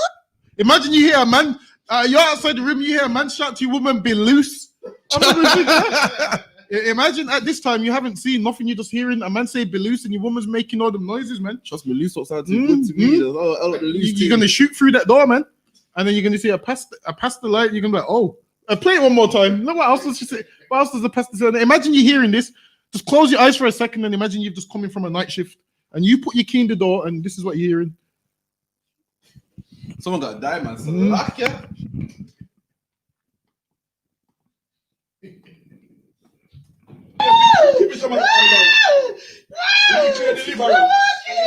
We declare deliverance. No weapon. We speak life. Amen. We speak protection. Yes. We speak healing. We speak restoration. Yes. You are delivered in the name of Jesus. You are delivered today. You are free today.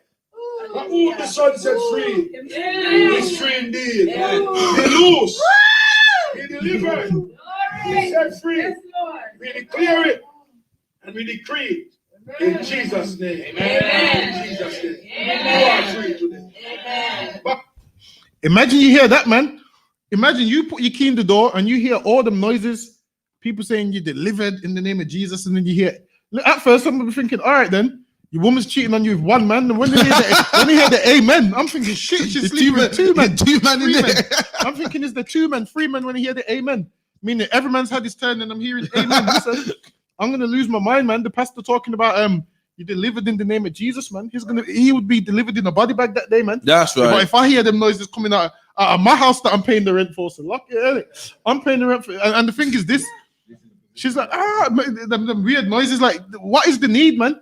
Just get delivered quietly, man. That's right. Listen, man, I've seen my rib give birth and be quieter than that, man. That's right. And all this woman's doing is the pastor's just telling her, what was he saying to her? Be loose and no weapon form. Let me tell you something, man. And all that screaming, it's like he's a Jamaican man as well. It's lucky. So like, man's talking about no weapon form. It will, man. Exactly. Catch you in my house, the weapon form that will prosper against you, man. So luck, yeah.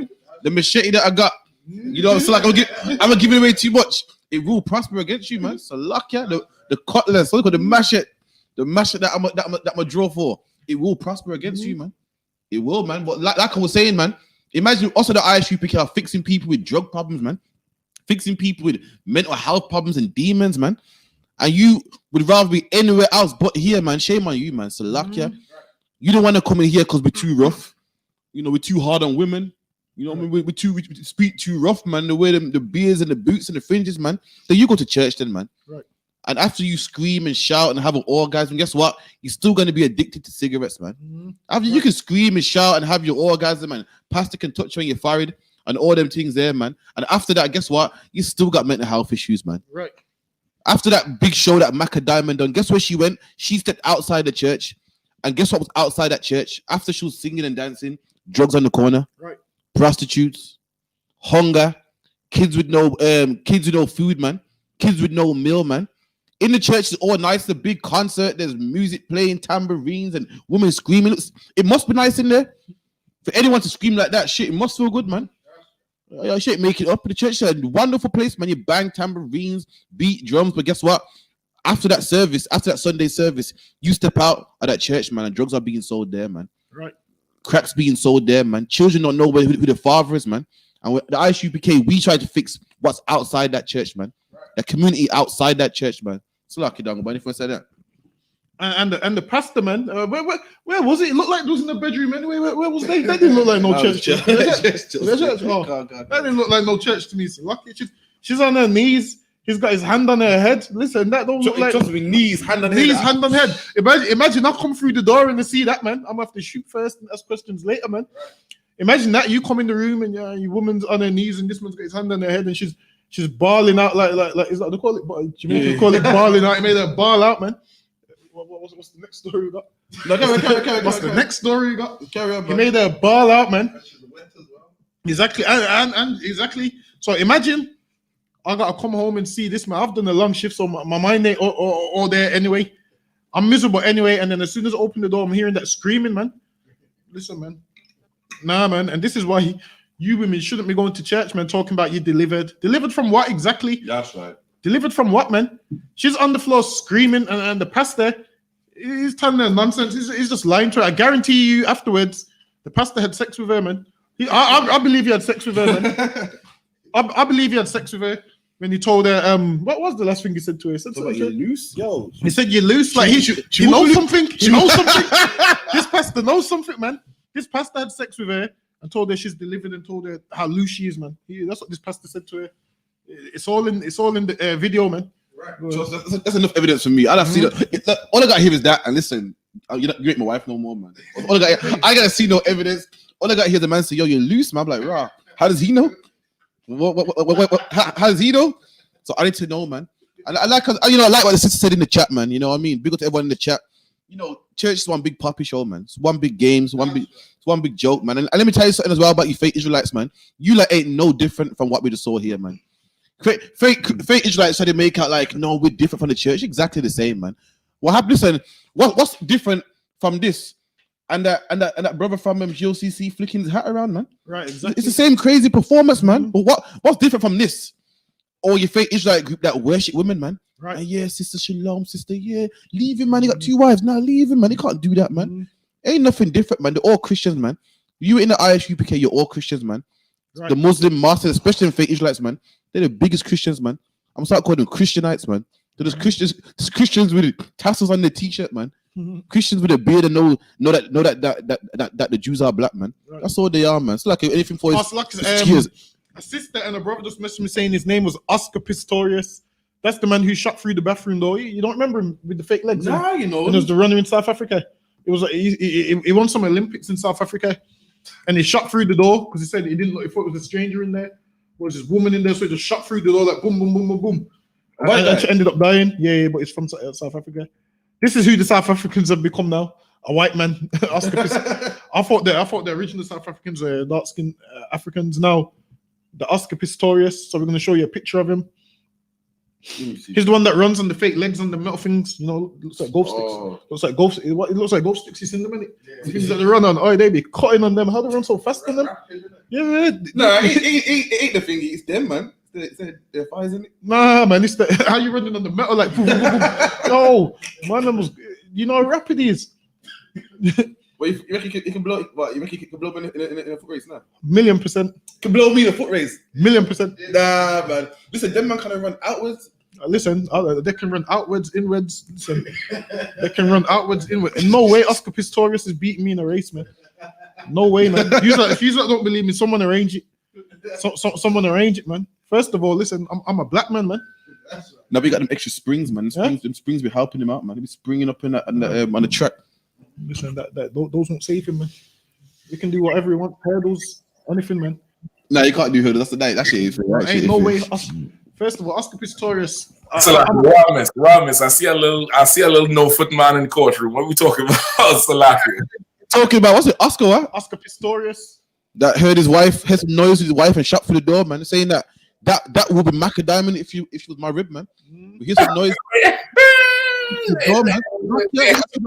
A man says, I think he murdered her. He said he heard noise, but she wasn't with nobody when he killed her.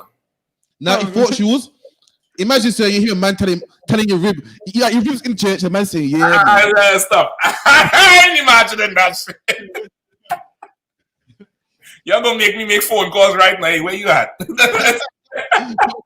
Yeah, go FaceTime me. Yeah, show me. Go put on a green shirt right now so I know it's you. But yeah, man, man's telling macadamia you are loose, man. I'm like, yo, how do you know? I'm like, how do you know? Like, yo. I'm like, yo, who? I'm like, nah, man. Big slack. It ain't loose. How the fuck you know? So getting shot, man, yo. How long you do nigga for? Like, yo, I can't fucking drinking their juice. No more juice for you, Ark. God, the pastors, man. I'm telling you. No, but real talk, Ark. She making too much goddamn noise, Ark. And okay, Commander Johnny Hanna brought it out years ago. I mean, these women in them churches, when they're doing the dance, yeah, they'll go and find something. Who's that? Maca Diamond too? I know I was showing the prophet some personal. Oh, it's like but you're a doggo ball, man. Hey, I know how he is. I want a mad man, you know. Listen to that. Goddamn, what was I just talking about? Maca Diamond. Right. She in church, right? The general then explain, okay, in these churches, when that organ going and them women, jumping and dancing, and then they catch that fit and they fall out, they be having orgasms, Zach. They be having a sexual fit in the church. And it make them feel good. Remember, okay, you all have daughters, right? When you pick your daughter up and swing her around and you put her down, what does she say? She wants another one again? And they do it again. And what does she say? Again and again? And then tomorrow when she see you. Straight away, she lifts up again? That's, just imagine that growing up. So that church giving her that euphoria feeling. Women like that type of shit. You know what I mean? That kind of euphoric feeling. Anything that make them feel kind of carefree and they're being held, but they, swinging and moving and that give them that euphoric feeling. They gravitate to that. That's why the church is so filled with them. She go down there, brother, and she done revering this pastor as if he's some great thing. Just like if, a white girl went and see Michael Jackson and Michael Jackson touched her, she faint. That's right. Faint. They show you, video footage with Michael Jackson in Russia doing a concert, and they have to pass women over the top of the crowd because they done passed out and the pants wet. Oh, yo, in the kingdom. The whole crutches. You can go look it up. You could go look it up. Just like the scene from the 5 Heartbeats. When the brother say, is there a heart in the house tonight? You know what I'm talking about? Man, I'm still. Hold on. Let me pull it up for you. Like this, it's so real with especially with women because of the infatuation they have mentally. It's a very real phenomenon.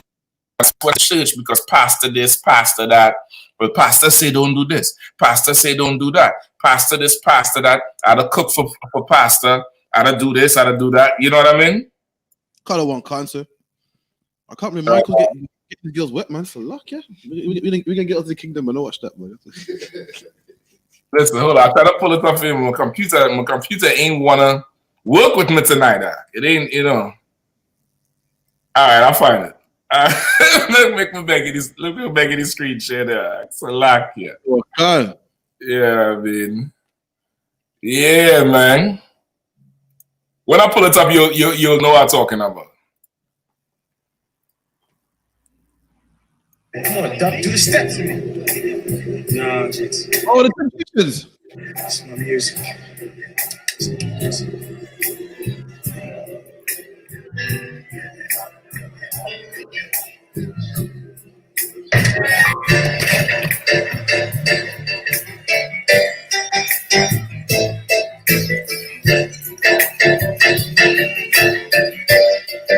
So let me skip it forward.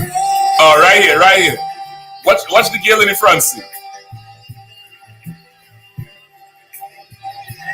See? Start up.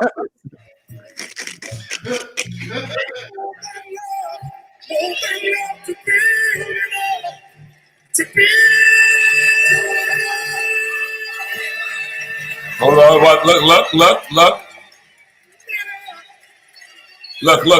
look. That's a brother, no. What you twisting in the seat for? Oh, shit. Let's do it like we did at the time. Yeah, keep your eyes on that same one, with the red pants.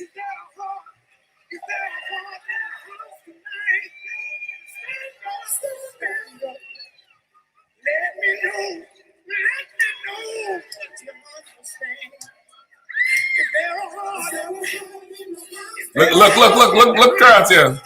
What's going on there? Hold on. I think I'm doing you all a disservice. Let me, Kurt, I can move this banner for a second. Come on, Cancer. Yeah, because the banner blocking the whole thing.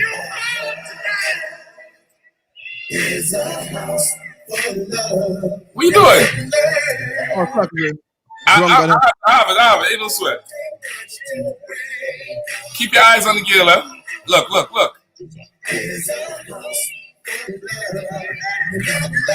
Brother, that's Macadamia. That's right. She gone. Crutches.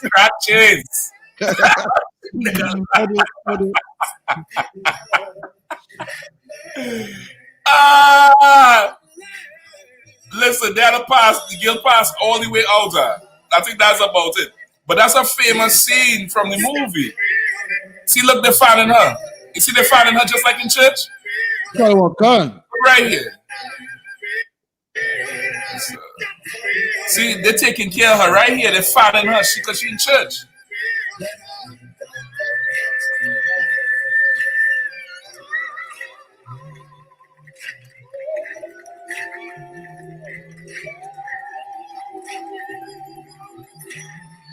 Look at the end. Woo! The Holy Ghost. The Holy Spirit. She had to go there to get that because she ain't getting that in the house. You understand? So he started saying, look at her in the chair. Look what's going on. Her hands up, she's submitting. The hands up, karate, Dumgaba. She's submission. She's like, go ahead, nigga, do it. Do what you're gonna do. You understand? That is Macadamia. That's right. That's what's going on there with her. We gotta start singing, sir. We gotta start singing, man. Nah.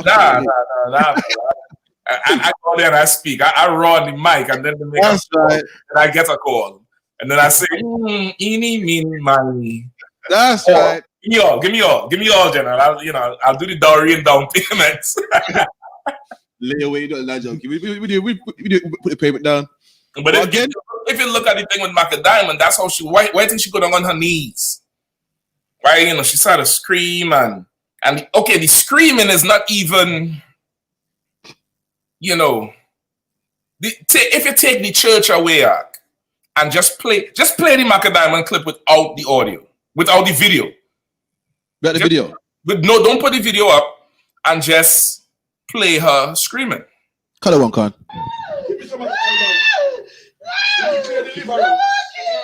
We declare deliverance. No weapon. We speak life. Amen. We speak protection. Yes. We speak healing. We speak restoration. Yes. You are delivered in the name of Jesus. You are delivered today. You are delivered today. Who the Son said? If I could get without the preacher voice, but just listen to how she's screaming. If you're not seeing what's going on, you're gonna be like, yo, what's going on there? That's right. What's going on that? If you outside the house and you hearing that coming out from out the house, you running inside. That's right. I'm shooting. So the cutlass getting drawn. Listen, the Christian church is satanic, brother. That's all I can say. That's right. Absolutely satanic. You send your woman there if you want to. If you don't love her, then yeah, man, she'll go there. It's like for me, sir. This ain't no different from what we saw on Commander YAHANNA's radio show when he was talking about them GOCC faggots, man, and how at their Passover the women were screaming and big concert. Ain't no different, man. Exactly the same. Yeah. And women going crazy, man. For this spirit. Madness. But yeah, man. Right about now we're gonna go into marriage. There's a podcast in the UK, and they're talking about marriage. When I say marriage, I'm talking about ring on a finger. And some people's for it, some people wasn't for it. And what they were saying is basically that marriage has no benefit, man. It's something where you put a ring on someone's finger. the woman you had sex with the night before is the same woman you have sex with the night when you're married. The only difference is she got a bit of jewelry on her finger. And a lot of the sisters were like, they weren't having it. They're like, no, I don't agree with that, man. Marriage solidifies, that garbage there. But one sister was strong with it, man. She goes, nah, it don't make no sense. She goes, unless you're religious, there's no point really getting married, man. All right, let's see what we're talking about. Being sanctified is because it's only because of religion, to be honest. It's a promise to God. Does a man benefit from that? Yes, he does. If he is religious, if he's spiritual, whatever it is, it's that promise. I think apart from that, it literally is just a social. So I'm going to change my answer. I now agree with it, because just thinking about benefits alone, in terms of if you take religion out of it, if you take culture out of it, and I'm just looking at the benefits. To be honest, I don't think anyone benefits. But you don't benefit when you really deep it. People don't say, okay, there are a lot of good things said about marriage, but there are also a lot of horrible things that are said, because you're dealing with another person in a way that's, you can sometimes hate the person you're in a marriage with. So Change your whole what's the mentality. good things? Marriage changes your whole mentality in a relationship, in my opinion, compared to when you're married and when you're not married. Because and will that affect, again, and this is just me, and I had to agree. Marriage is just it's a marriage is what, a legal contract which don't really mean anything, man. Now, according to the Bible, what means something is sex, man. Who you give your body to means something. But marriage is just what, it's a party on my expense, man. People eat cake on my expense. People listen to good music from a DJ that I hired on my expense. Listen, man, me personally, a marriage don't make anything solid, don't make anything strong, man. What does is sex, man. And you and that woman bonded, man, and you fixing that woman up, man. That's what means something, man. So like, if I could, like, when you look at marriages, the white man's way of marriages, it's all about the woman. Like, you'll speak to the man, and the man just can't wait for the day to be over. They're saying, oh, she's gonna moan about the dress. Like, most men that get married, they're always stressed, and women are always saying, oh, the greatest day of my life. You never ever hear a man say walking down the aisle was the greatest day of his life. That's right. That's only women say these things. And then no point, you and the woman's already done whatever. You go to church, you put the ring on the finger, and the pastor says, you can now kiss the bride. I'll look at the pastor and say, you don't see them kids over there. I've been doing this for a long time. I've more than kissed the bride, man. There's no point. Waste of time. That's it, pastor, you're late. Yeah, right. Like, there's just no point. But men hate, like you speak to most men, and men that get married, they don't even agree with it. But because this woman wants it and says, oh, if you love me, you'd walk down the aisle, you'd get me this ring. And most women do it just because the internet says this is the right way you must do things. Right. Grow up, find someone you so-called love, get married. Your relationship's not official unless you get married. Listen, man, Kanye West got married and he's getting ready to get divorced in the next, few weeks. It just lets you know, man, walking down the aisle don't mean nothing, man. Plenty of people that get, and the thing is this, marriages in the UK, it's on women's head night. What do they do? A man strips for them, man. Have you noticed all the time? Yeah. On the head night, a man strips for them. They're grabbing up a next man's rod the night before they marry you, man. He's dancing in their face, and then and then tomorrow, I'm the idiot that must say I do tomorrow. I'm the idiot that must say I do. Listen, I'm not gonna do that, man.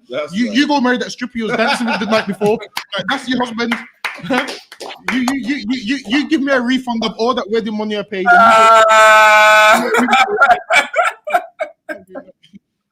That's exactly what happens. Listen, but I can't argue that, man. Imagine being a woman together, man, strong, and a party and a contract. What's that gonna do, man? They make her like, see, we can't go to the next level until a white man gives a stamp and gives the okay. Nah, man, we've been doing just fine, man.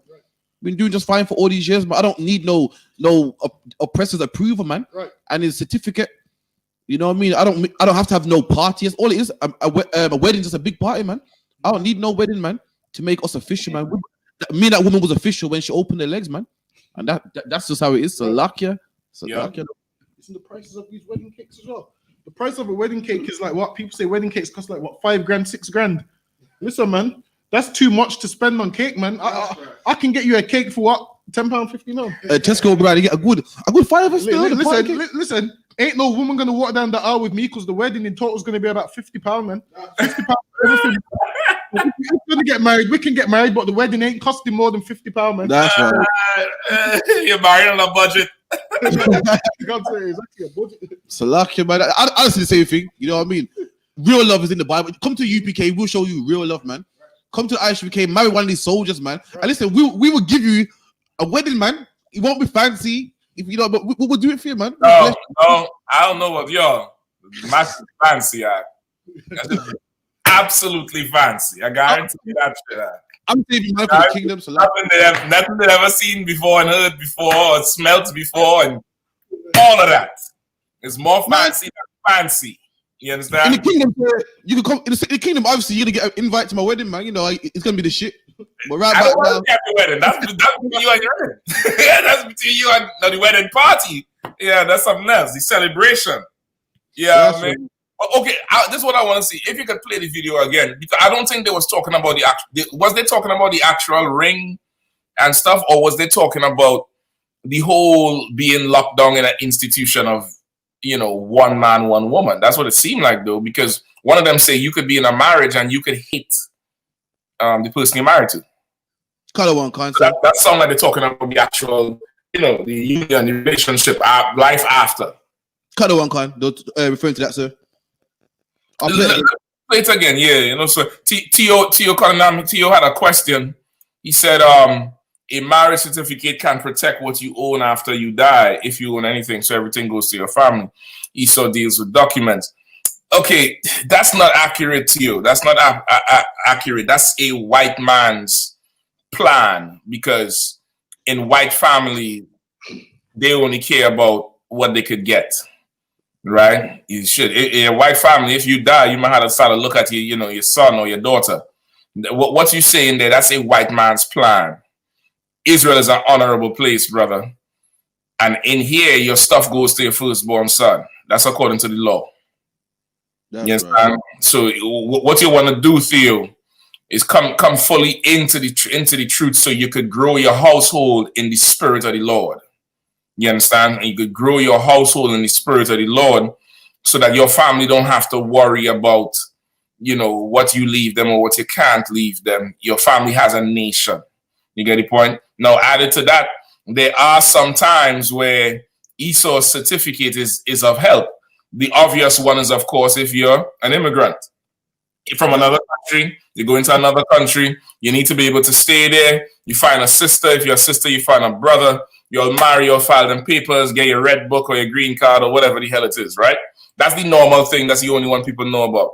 There's other things. Somebody has a good slavery. You done been with this person forever. You already don't believe in the union of marriage, but you might marry because this sister need health insurance because she has a condition. This brother need health insurance because he need, you know, so you put him on, some kind of thing like that. There's things that, you know, it helps. But if you're doing it for the sake to brand your union or to validate your union, it does nothing. You know what I mean? Especially if you're Christian. If you're in the world, that marriage is on a countdown. Each day is getting closer to the end. That's right. Marriages in the world end. You understand? They just end. All right? It's lucky. Go ahead. Also, with the marriage certificate stuff, you don't need to get married because you can do it with the affidavit David as well. So what dumb goodbye. You could do a will. You could do a will, and you could you know, indicate who you want what to go to. You know what I mean? So you don't need that certificate for anything. You don't need it for most things. All right. Go ahead and play the clip out. Being sanctified is because it's only because of religion, to be honest. It's a promise to God. Does a man benefit from that? Yes, he does. If he is religious, if he's spiritual, whatever it is, it's that promise. I think apart from that, it literally is just a social. So I'm going to change my answer. I now agree with it, because just thinking about benefits alone, in terms of if you take religion out of it, this nigga just looking at the benefit. That nigga is sad. any nigga that sits like that, I don't trust. Straight up. Yeah, I mean, and he changed his answer because he's simping to these women. That's right. You He changed his answer. Go ahead. To be honest, I don't think anyone benefits. But you don't benefit when you really deep it. People don't say, okay, there are a lot of good things said about marriage, but there are also a lot of horrible things that are said because you're dealing with another person in a way that's, you can sometimes hate the person you're in a marriage with. So why? Your whole What's the good mentality. things? Marriage changes your whole mentality in a relationship, in my opinion, compared to when you're married or when you're not married. And will that affect, again, and this is just me. Is it me or all the guys in the chat wet, man? You need to get us in there, man. You get some real men in there, man. So lucky. The kind of moist stuff in there. Salam. What's lucky, man? Like, Rafi and Dumgaba, one of y'all had to find a way for us to get on these shows. Like I'm working. Listen, I'm tired of looking at these guys here who's ill-equipped, brother. Yeah, I mean, I want y'all to go on the show with the broads who say, you know, what she said, she won the road, man, because he gonna tell her what to do when she have an attitude. You remember that clip? And everybody was like she was wrong, but they don't understand. It's just she's in the world, so she doesn't understand how to describe accurately. She wants a masculine brother. That's right. So when she thinks about masculinity, roadman comes to mind. That's right. But of course, you're playing Russian roulette with a roadman because why? We saw the tapes. That's right. We saw the tapes with, you know, in bed with the damn white woman or the white man. So you understand what I'm saying? But that's the idea of it, because she don't want this Christian dude who gonna sit like that with his legs crossed over like this, talking about. I have to make a point. I have to agree with that. Nah, nigga. I don't know how a brother could sit like that. Like, nigga, how you in the room, the space? Like, how you even surviving? You're crushing the rod and shit. How you living sitting like that? How your leg even cross in that way and then drop? Like, nigga. And he held it there, man. It was held there, said the shit was for the whole interview, he's sitting like that. Brother, it's rough out here. Yo, listen, man, everyone needs to come out the world, man. Come in the UPK, man. So luck, yeah. We teach how to no sweat, Tio say to water, you know what I mean? It ain't no sweat, but for sure, a marriage certificate, you know, just get counsel before you go do it. If you're going to do it. All right, just get counsel. That's all. Just call and get some counsel. The brother's gonna set you straight on that. So again, there's a podcast by Pound Sterling, who's an old school rapper, and he had Richard Blackwood. Yo, so like he had Richard Blackwood on the show. For anyone that don't know, Richard Blackwood was an old school comedian. I believe he's Naomi Campbell's brother. So they're on the show and they're talking about the mafia, man, and he made some heavy points that how the mafia came from a small island called Sicily and even Italy, man, and they had rules in their community that people love them, man. Rules that, you know, one man, you can't rob somebody, you know what I mean, unless you run it by us first. And he was saying that he believes black men should have them similar rules in our community, and that way no one will get robbed, no one will get raped and so forth. But again, he's saying what we're saying, that basically we're lawless, and that's why all these things happen, like with Katie and Nelson and so forth. So I'm gonna play his tape, and then we're gonna elaborate on it. The position they're in, you get what I'm saying? Yeah. And this is why I say that for me, it's like we need to start showing that kinship between maybe the older lot, right? Where they can start to see that and realize part of the reason why I'm here is because people need to see that, right? They need to see that, listen, we have a kinship, but we come from different walks of life. That's right. But we still have a kinship, right? I mean, so you don't, guess what? If you're not bad, you're just not bad, but that's okay. If there's any example that could hit home big enough, the mafia, they were immigrants in America, as we know, right? Came from Sicily, parts of Italy, and they came over and they stayed in different parts of Brooklyn and blah, blah, whatever, Bed-Stuy, whatever it was. This is great gaming about this bit. I know where you're going with this. Yes. Go ahead. All right. Kick it to them. Let them know. So they stuck together. So here's the thing. Now, the five families had their little internal beefs, but what they would do, the heads will all come together and go, okay, first of all, you can't touch a head guy. I don't even care if he's in our area and you see him, you cannot touch him, right? That's the first thing. But secondly, if you want to touch somebody in another clique, you need to get that passed. You need to get that passed because if not, our soldiers will come deal with you and vice versa. So after a while, it made you kind of go, is it worth it? Because I need to get that passed, right? And think about it. If I go and put it forward and they go, it's not good enough. Now that man knows I've got a little discrepancy with him that I can't do nothing about. But so he now knows that me and him don't really reason because I've told them blah blah. And he's looking like, yeah. So already there's a problem, right? But there's a line, and most 9 times out of 10 they didn't pass that line. But this is what they did. People in their area that were the straight-laced, they might pay them a little change for the shop. Say, listen, we're going to protect you. This little change, blah blah. Maybe they did that. Okay, but here's the thing. Sir, what's the point he's trying to make? He's basing how in the UK, our grandparents came from a small island, and we had no morals. We're pretty lawless. Where the mafia came from Sicily, and they was highly respected. You couldn't touch a maid, man. They had rules. No one would dare touch him. So he's saying that basically unity, like the fact that they came together, was the reason why they were so strong. Is he stupid? God, sir. He said our foreparents came and had no unity and morals. Sir. Yeah. Oh boy, is he an idiot? Come on, sir. He got to be a goddamn idiot, Ark. That's the generation that built England. What the fuck are you talking about? That's right. Didn't have no unity and morals. You had to have unity to have a shoving, right or wrong? You had to have unity to have Brixton and Birmingham become the black cities and damn near black capitals of UK. You have to have unity for that. You have to have a moral code so your son don't grow up to be a goddamn sodomite. That's right. Your daughter don't grow up to be a damn hoe. What are you talking about? You didn't have morals. And then you go compare us to white criminals? Are you stupid, nigga? Right. God. Brother, listen, Ak. You get me on a show before the end of January, please, Ak. I'm serious. Don't leave my brothers, Ak. We gotta just go to council. Because these niggas, people listening to them talk shit. Like, what you talking about? The mafia have morals. Have you ever heard of the Valentine's Day massacre? Can't say with Al Capone. Brother, that was a real thing, Ak. That was a real thing. Nucky Luciano, Al Capone, Maya Lansky, Vito Genovese. Say his name again. Vito Genovese, Beanie Siegel.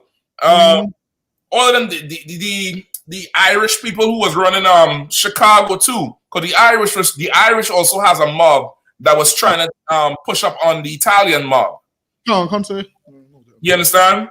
And they was blowing up cars. They were setting car bombs in Chicago for a whole summer, killed like 45 people with car bombs for a whole summer. You know, compare me to them and say how we ain't got no morals, nigga. Is you on crack? That's right. What is wrong with you, man? Is you stupid? What about Murder Inc? Everybody think Murder Inc is Ja Rule and Irv Gotti. Anybody know who Murder Inc is? Can't say. Go ahead, come on, Dom, go back, break it down. It's Irv Gotti and them. No, it's not no, not that one. I'm about John Gotti. There's one with John. What's John Gotti? He was Italian, in Italian mafia as well. Just pull up Murder Inc. Pull up Murder Inc. right now. Murder Incorporated.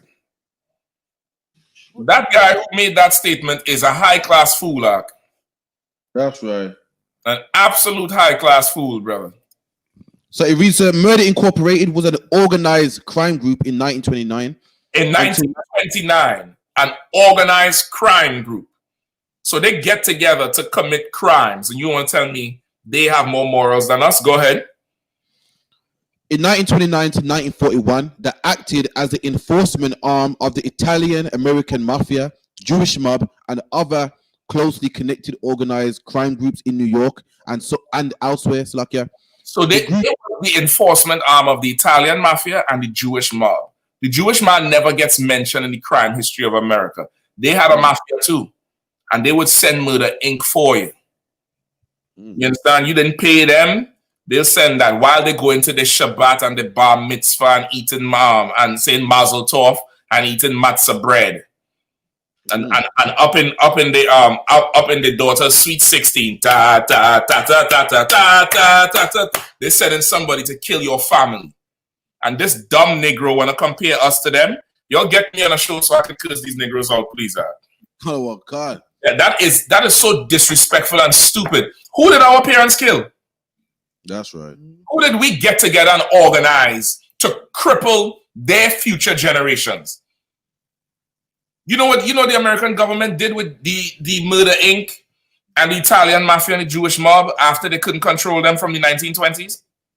I think they gave him jobs and stuff and put him in high places. They would set fires to the city and then come and put the fires out and say, well, listen, if you don't want the building to burn, you gotta pay us. And they became the firemen. Go to the history. Your fire department comes from them burning cities down. They became your police department. They took over your unions, your construction union. You want to get a job in construction, brother, and move up, you had to be one of them or one of them to like you. And that's what they did to criminals. We who came and worked and built these empires, built Brixton, built London, built up Gloucester, built up Manchester. That's right. Worked and built the damn subway. I think Parash was telling me how a ton of us built that damn subway, that tube line. The underground kind of one concept. Yeah, built all of that, fought in the wars, gave you food, improved your goddamn horrible English league, which is the worst league on the planet. That's right. But the reason why you made it so far in the World Cup, man. In any argument, with the reason you're great. And you want to say they have more morals than us and more united, nigga, you're on crack. That's right. You stupid.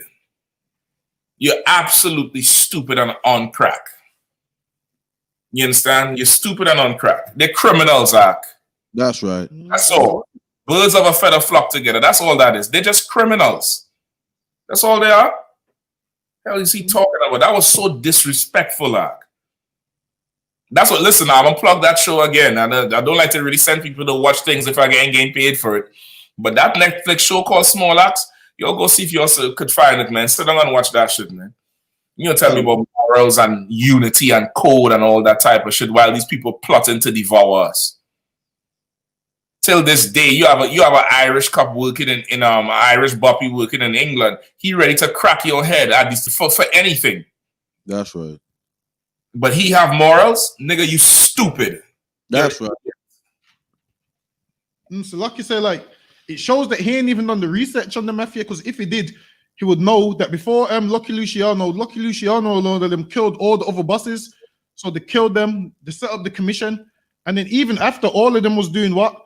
Into prostitution, having sex with whores, Al Capone caught syphilis. Like it's all of that. Al Capone caught syphilis. How there was injecting people with, like he didn't mention all of that. And then when he's saying that black people had no rules, he's forgetting that how when black people first came from the Caribbean, you had like 3 families living in one house, man, and one family would go to work, and the other families would watch their kids because we grew up like in a close knit community. Like back then we had brotherhood, so we all lived together. Like say for instance, my family would live with another 2 families. All we know is that we got one thing in common. We've come from the Caribbean, so we knew we was family. So while they would work, instead of them getting babysitters and whatnot, this family would watch their kids. They would all cook for each other, and it's in the Windrush book where it lets you know that 3-4 black families lived in one house.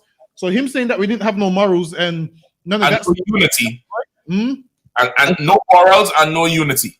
You know what's another thing? We're actually better than the mafia, man. Like how do you hold your point right there? If somebody could hold Isaiah 5:20, please.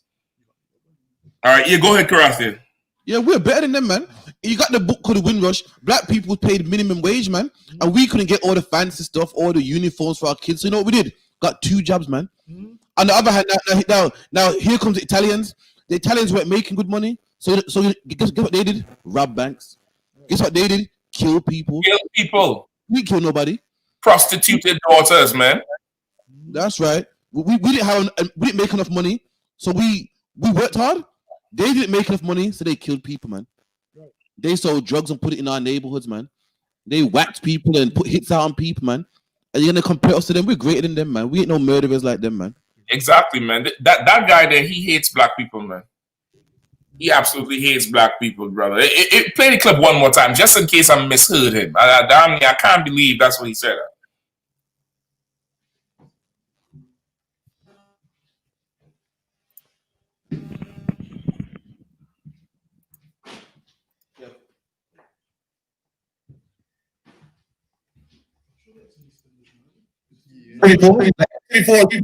Don't. No, go ahead.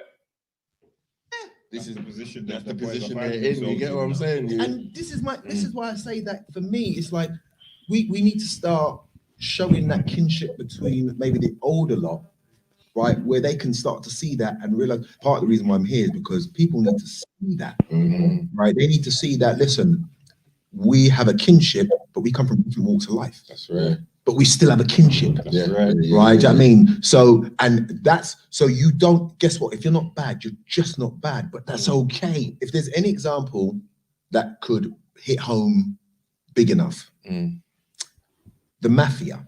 Yeah. They were immigrants in America, as we know.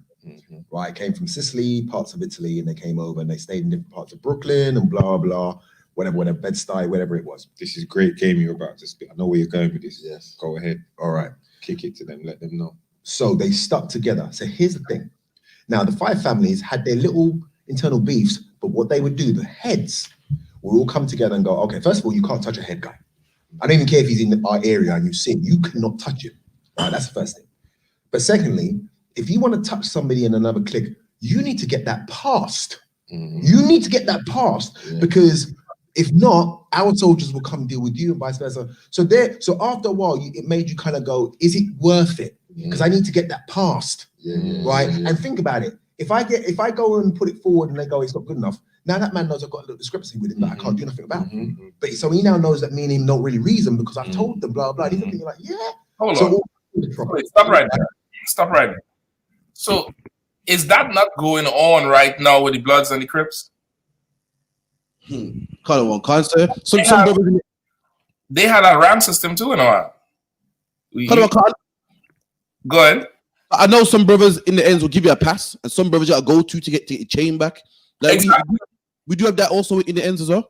Listen, I heard about this story right in UK while I was there the last time about this brother who I think he's with a brother in the world. He's with this woman and her son is in the gang. The son go up and rob his chain and all that type of stuff. So the big man, the older brother, he ended up getting some dudes to rough up the young boy. And they both came to this one peculiar lad, this one peculiar young brother, bright young brother in Birmingham to settle the beef act because they all respected him. That's right. Now that's a moral code act. If y'all don't know who I'm talking about Dumgabar. That's right. They all came to Dumgabar. Listen, they all came to Dumgabar because they knew him in the world, and apparently his old man was, worse than the Murder Inc. But they saw his stance in the truth, and they saw how he was in the truth. Don't stop the screen share. I just want everybody to see the brother. They saw his stance in the truth and they respect him. Now, this brother wants to kill the young boy for the chain. The young boy want to kill him in self-defense. I think the woman come and tell Dumgabar. He said, well, I'll talk to them. And they both come and talk to him and Dumgabar to check the young boy for doing whatever. And, I mean to put your business out, but if you want to talk about morals, brother, that's morals, Zach. That's right. That's real life, strong man morals and unity, brother. And he have a million stories like that. That's right. He have a ton of stories of them coming to him and asking, well, what should we do here? You talking about they ain't got no morals and you comparing them to goddamn criminals? Brother, you want to see real morals, you come to the Israelite school at UPK, man. We got full out real judges in here. Real sitting judges who could hear the matter and judge it, and nobody dies. That's right. That's morals, brother. That's absolute morals. You'll give it up for Dumgabar too. You know what I mean? Come on, can. Go ahead. But there's a line, and most nine times out of 10 they didn't pass that line. But this is what they did.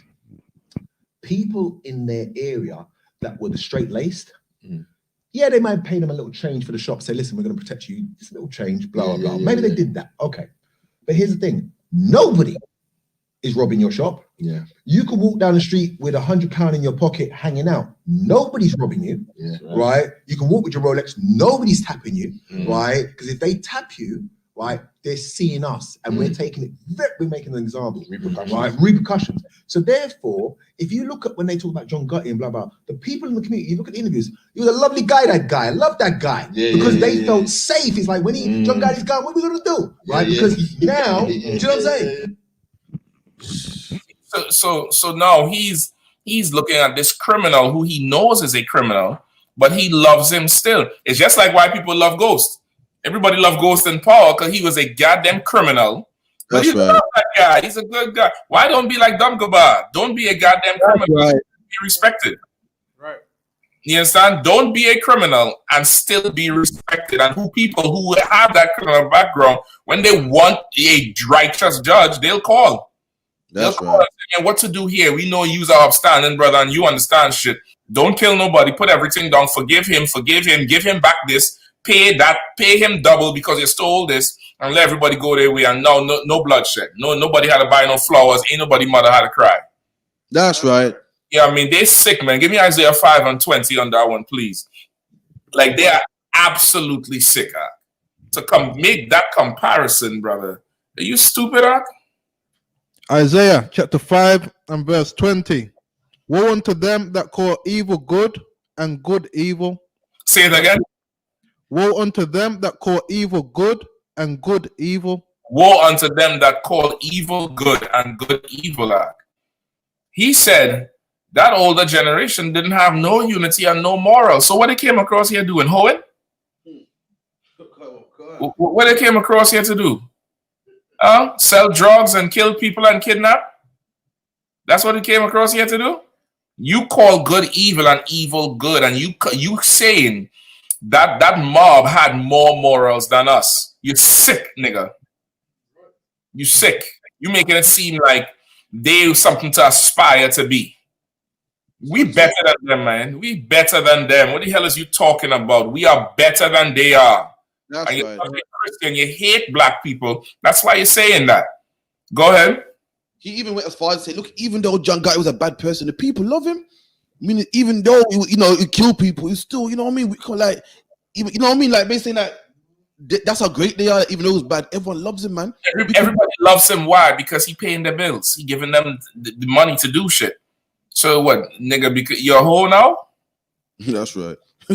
Your love is tied to his generous donation. Why your love can't? Why your respect? Forget your love. Why your respect can't be tied to this man being so upright? Why your respect can be tied to this brother having a sound moral standard? That's right. What he really means to say is our foreparents who migrated to these countries and struggled and starved were not rich enough for him to respect. That's right. That's what he really means to say. We were all packed in one little apartment thing, and everybody had to smell everybody damn toe jam and sneakers and breath and fart and line up to use the toilet and take the bath the night before because the bathroom is only one bathroom, or wake up early. He doesn't respect that because those Italians and Irishmen was murdering people and lived in mansions. That's right. Right. Money is what he respects. That's what he calls morality. Money. Read it again out. Woe unto them that call evil good and good evil. Mm-hmm. That put darkness for light and light for darkness. That put darkness for light and light for darkness. And that's what he did there, man. That's disappointing to hear some. I ain't never heard nobody talk about that older generation like that. I've heard people say, yeah, they was weak, they didn't fight back, blah, blah, blah, blah, blah. They was all assimilated into the oppressor. And maybe. But to say now, you comparing them to the mob and saying our people didn't have morality and unity. nigga, you have to be the dumbest Negro in the world. That's right. You got to be absolutely dumb. My friend Lion said, why didn't he just compare us to Vlad the Impaler? He might as well, man. Vlad had money. Vlad the Impaler was a king or a military general or something. He had power and money. You understand? But our grandmothers and grandfathers and aunties and uncles and nenen, they didn't have no money, man. They pulled together to make. Look, brother, go watch Small Axe Act. Because Small Axe. Small Axe is the name of it, Act. Listen, brother, I'm talking about it's $1 to go in a club. They line up to go in the Benjamin Club where they're pulling in them big 10-foot speakers and wooden speakers. You know, when a sound system had a setup, it ain't like today with the little computer and the iPad and you go in there and you spin off a computer. Your songman had to come and wire the place. Brother, you gotta go watch that shit, man. And you want to tell me then people didn't have morals, but the mafia and the criminals had morals? Nigga, you're stupid. You're absolutely stupid. And you love the oppressor and you value their money. That's all. You just value their money. Our people was just too poor for you to love. That's right. If we had more money, you would have loved us more. True. That's all. I'm sorry it wasn't rich enough for you to respect, Negro, with your tight ass pants. Sorry it wasn't rich enough for you to respect. And the other one, Bolin, the other one say, he I know where you're going with this. He about to drop some serious game here. Nigga, how can I tell you was a hoe? You just after money. You're a hoe. You're a hoe. God. So like I said, if you could, seeing as you know, you're in DC at the moment. Hold on. Before we go there, what I want. Let me make a shameless plug. Passover, April 24th. Man. Houston, we have liftoff. We have no problems. Houston, Texas. Captain Yatazak down there under Captain Kahan with the help of Captain Yashima in Dallas and the mighty men down there in Texas, boy, is going to put on a Passover to, that's going to go down in the books. You understand? And I just want to, play the commercial if I could, if you all don't mind. I want to run the commercial real quick and we come right back to the show. Is that fair enough? Well, I know y'all didn't say nothing. Goddamn, y'all I'm bullying y'all, man. If I'm bullying you, say man. Let me know if I'm bullying you.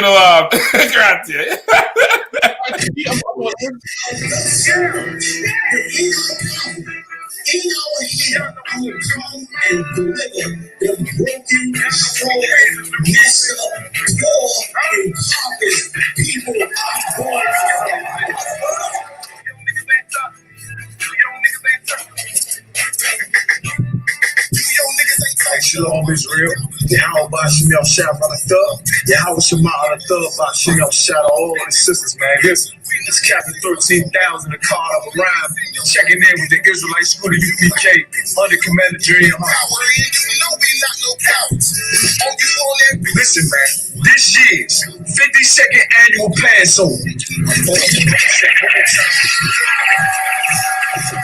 year's 52nd annual Passover under Commander YAHANNA under the I.S.U.P.K. Couldn't do it last year. Y'all already know the Lord had his foot on our oppressor's neck. Here in New York City, there are roughly 1,000 cases a day. Those are numbers they haven't seen since May. Can't do it in New York this year because the Lord still got his foot on our oppressor's neck. New York, the center of the outbreak this spring, is now teetering on another deadly explosion of the virus. But listen to me good. This year, 52nd annual Passover, April 24th, 2021. You understand? It's going to be in H-Town, baby. It's going to be at the B&H Ranch, 14149 Player Street, Houston, Texas.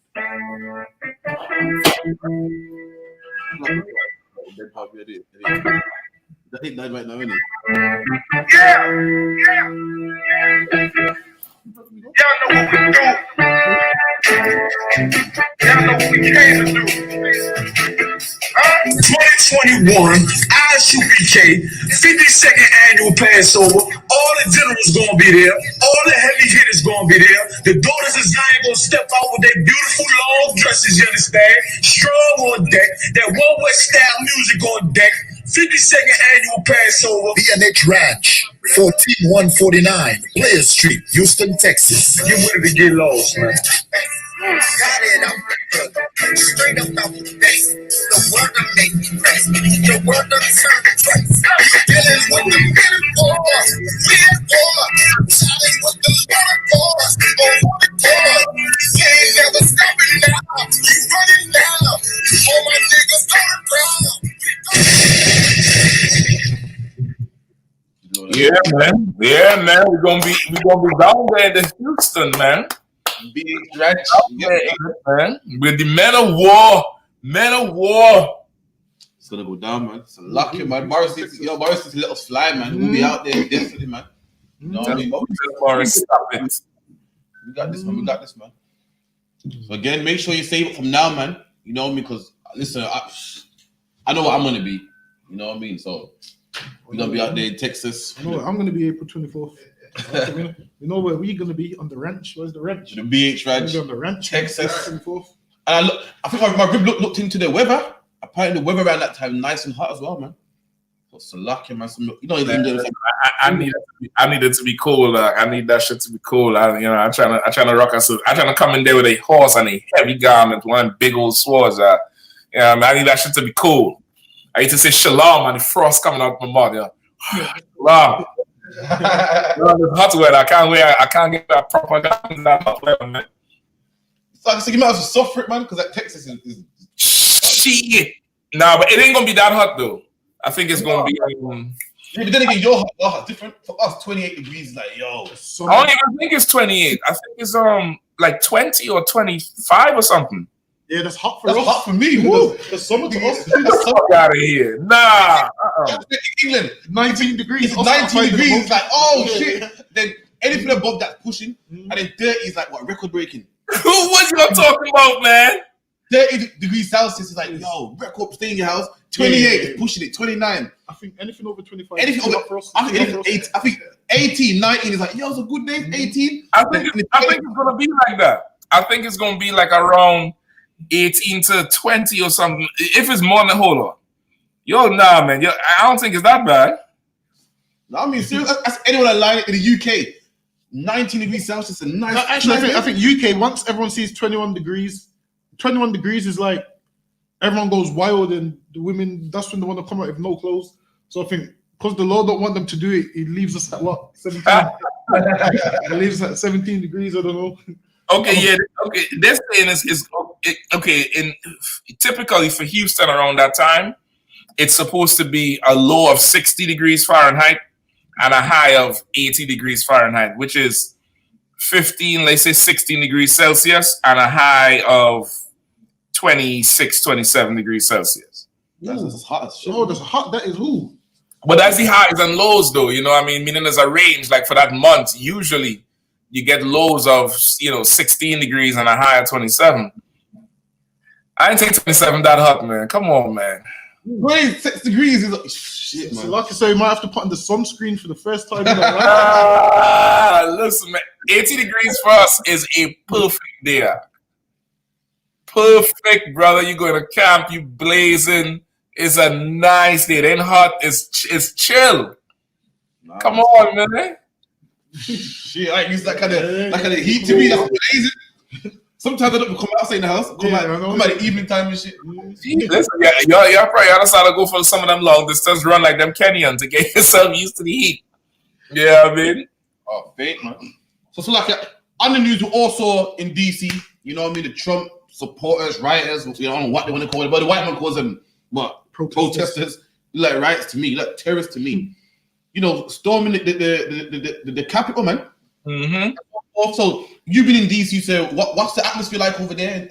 Similar or same or anything intense out there? Or okay, I mean, DC is the typical DC, right? DC has always been extra on security, right? Extra, historically. When I say historically, I'm talking about the ground in here to really know it, because a lot of those cases they don't really report like that. You know what I mean? But them same cops who are responsible for the securing the Capitol and the White House, they call them Capitol Police, right? And they are known for really intimidating you, especially late at night. You're driving in and around that area, they'll follow you. Some of them cool, they'll leave you alone. But for the most part, they have violated, people's rights before, right? DC's Capitol Police and the Secret Service, they have done that before. I'm trying to look for there's an article that sometime last year, the sister came in from out of town, and she, it was her son, and I think her sister, right? And they was going to, look at the monuments and stuff like that. And, the Capitol Police, they pulled them over. She parked in a parking space, and the Capitol Police pulled them over for some reason. And, had them get out the car while it was cold, handcuffed them, put them to sit on the curb.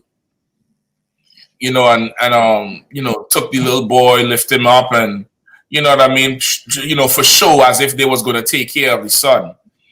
And for anybody who going through that, you don't want them people putting them paws on your children. You know what I mean? This person, she's just in there for sightseeing. Just came to see the sights, came to watch the Washington Monument. Came, go see the museums, because they're all around the same place, all them older buildings, and the buildings is these massive buildings with nice architecture, you know what I mean? Parks, and you're walking around downtown, and come to find out, they're saying her car was stolen, but it's her car. You know what I mean? And they kept this girl out there for about an hour and a half in the cold, sitting on the side of the curb, handcuffed, and her boy crying. And there's no recourse, and that you talk to people around. Her story is not uncommon with these guys. You understand? Her story is not uncommon. I know you all heard us mention what's the other one? The Miriam Carey. Somebody look up Miriam Carey if you could get an article on her. You know what I mean? Miriam Carey.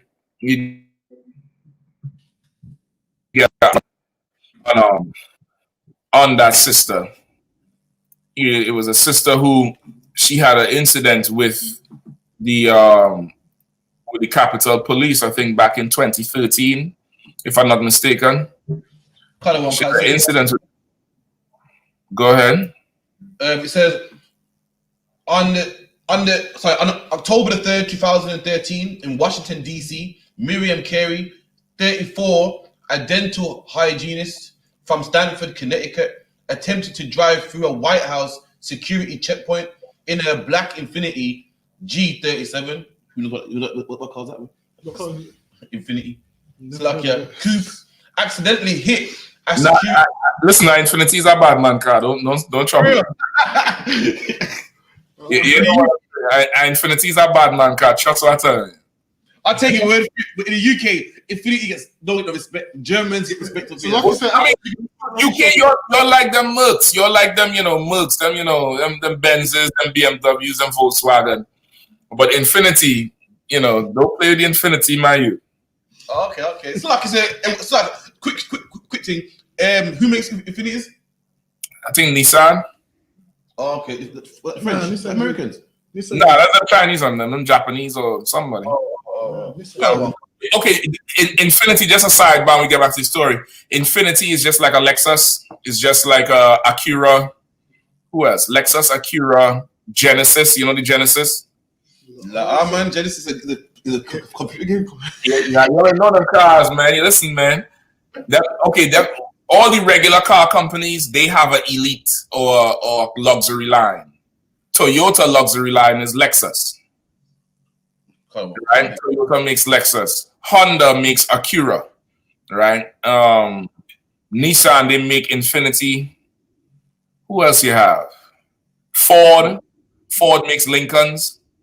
Right? All of them navigate. Ford makes Lincolns and Jaguar. Well, that's not their luxury line. I think they bought them over to be made in the US. But like Toyota, their luxury line is Lexus. So Infiniti is like that luxury line car. It's not like a BMW who original purpose was luxury. Oh, calm. You know what I mean? Like it's like they're switching hands. The regular brands making luxury cars, and then the luxury brands making regular cars now. Kind of one, kind of. So just a marketing. But hold on, let me I wish you could switch the screen with this thing without stopping the screen share. Switch what, sorry? Like switch the screen without stopping the screen share. Okay, so this here is the footage, right? I hope this don't cause a problem. But this here is the footage. So go ahead while you're reading the story. I'm gonna play it out. Kind of one concern. Attempted to drive through a White House security checkpoint in her black Infiniti G37 coupe. Accidentally hit a security rail. Right. So pause right there. You see this black car? This is her. And this is them trying to bully her. You seeing it right there? Kind of one car. This is them trying to bully her. So they point the guns in the car, and she drags out on them. I think they start letting off some shots. Now that's all of them. Now they start laying off some shots. She roll out on them. You hear any shots? Listen good. Yeah, I can hear you. Yeah, I hear it now, sir. Come on, guys. I didn't hear that on Wednesday. Shit. I didn't hear that on Wednesday. One woman as well. Damn.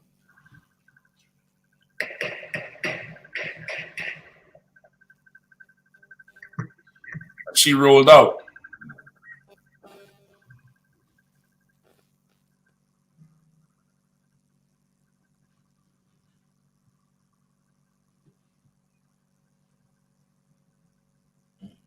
That's cold as shit, man. And they can't catch her. My can't do donuts like that, man.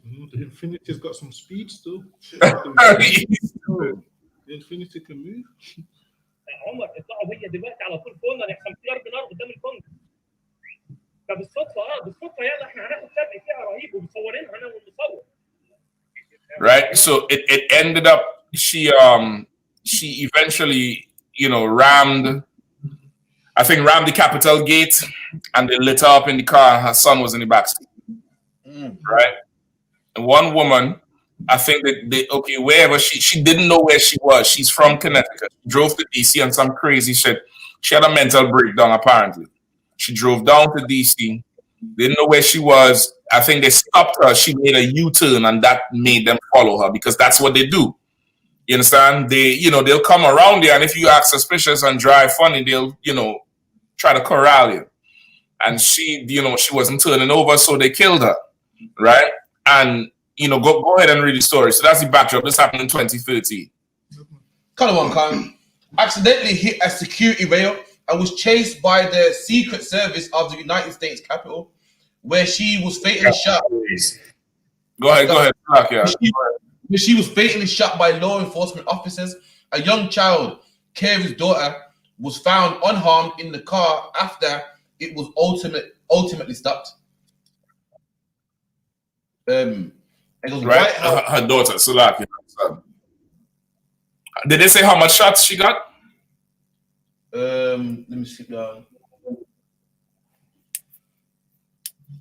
So it says about 2:12 p.m. a vehicle driving by Miriam Carey allegedly struck one of the White House barriers at the intersection of 15th Street Northwest and Pennsylvania Avenue Northwest. At 2:30, she drove into a restricted White House checkpoint at 15th Street and East Street Northwest without authorization and without stopping. When an off-duty U.S. Secret Service officer placed a metal bike rack in her path to block her exit, she struck the bike rack, and the off-duty Secret Service officer who was standing behind it with her, knocking both the bike rack and the officer to the ground. Secret Service attempted to arrest the suspect, but she continued to drive the car evasively, colliding with one officer who fell on the hood of their car and rolled off. Carey then drove 40 to 80 miles per hour down the road, Pennsylvania Avenue, weaving through traffic and ignoring red lights. So it seems like they're making her they're making out like she's the problem, as if she weren't scared. Listen, she was okay. If you don't know DC, it's easy to go into one of them checkpoints, right? That's how that area is. That area downtown where the White House is and the Capitol is. There's certain places you cannot go. But if you're not from the area, you're not going to know it. You understand? And okay, every day there's a threat coming in there, so they might close off one entrance and block it off, and you just ain't gonna know. And she got down there and didn't know and drove in, and they tried to stop her, and she panicked. You understand? She panicked, and she was trying to get the hell out of there, but they was trying to make a name for themselves. Now this is the other shameful part. Take a look at this shit right here. All right, hold on. This is Congress. This is the same place they stormed when on Wednesday, right? This is the Congress room. They call this the Rotunda. This is the room that was hanging like monkeys from the top. This is where all the congressmen and councilmen are on Capitol Hill. And after the word got back that they shot her, I think they shot her 26 times. 26 times, one black woman. After the word got back to Congress, listen to what Congress said about the Capitol Police. Thank you, Mr. Speaker. At the outset, I know that I joined the majority leader in expressing our gratitude to the Capitol Police.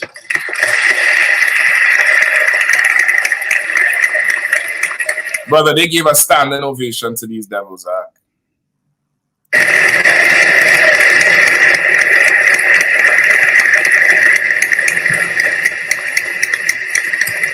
Now look at this, This is the pressure we be on in politics. In the middle right here, there's a sister sitting in white. She's sitting, everybody else standing. And she succumbed to the pressure because she knows this is some bullshit. Look. See?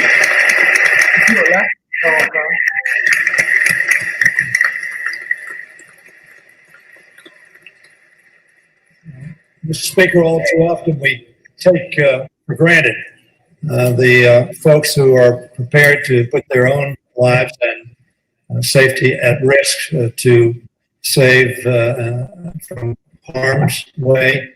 Not only those of us who work on Capitol Hill, but those who visit their capital. Mr. Speaker, I want to thank the gentleman for yielding and concur with his thanks to the Capitol Police.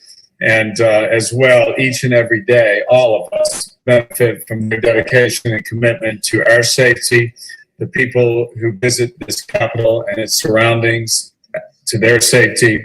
And I know all of us want to extend that thanks and just to let them know we really appreciate it. I yield back. We really appreciate it. We really appreciate y'all killing this sister.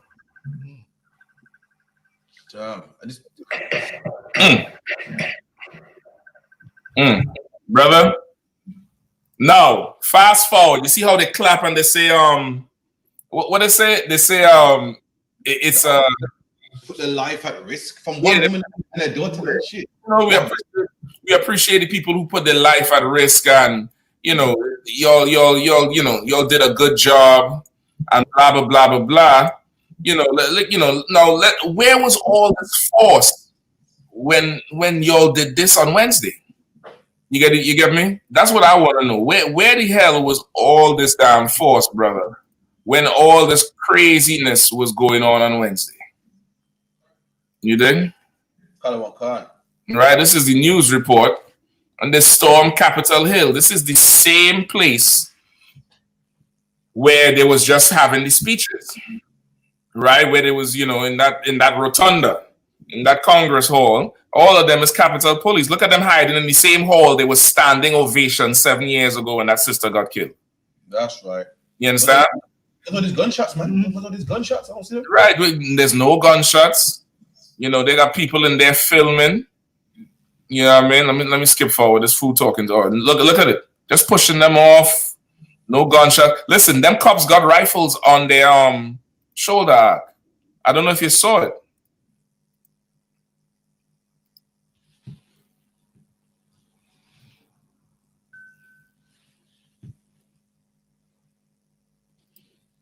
You see the one in the middle here with the helmet? Color one, Con. He has the rifle sling over his shoulder right there. Which means the public could grab that shit. Look how much of them. One in riot gear. No gunshots. Nobody get, no batons. Nobody get their head cracked.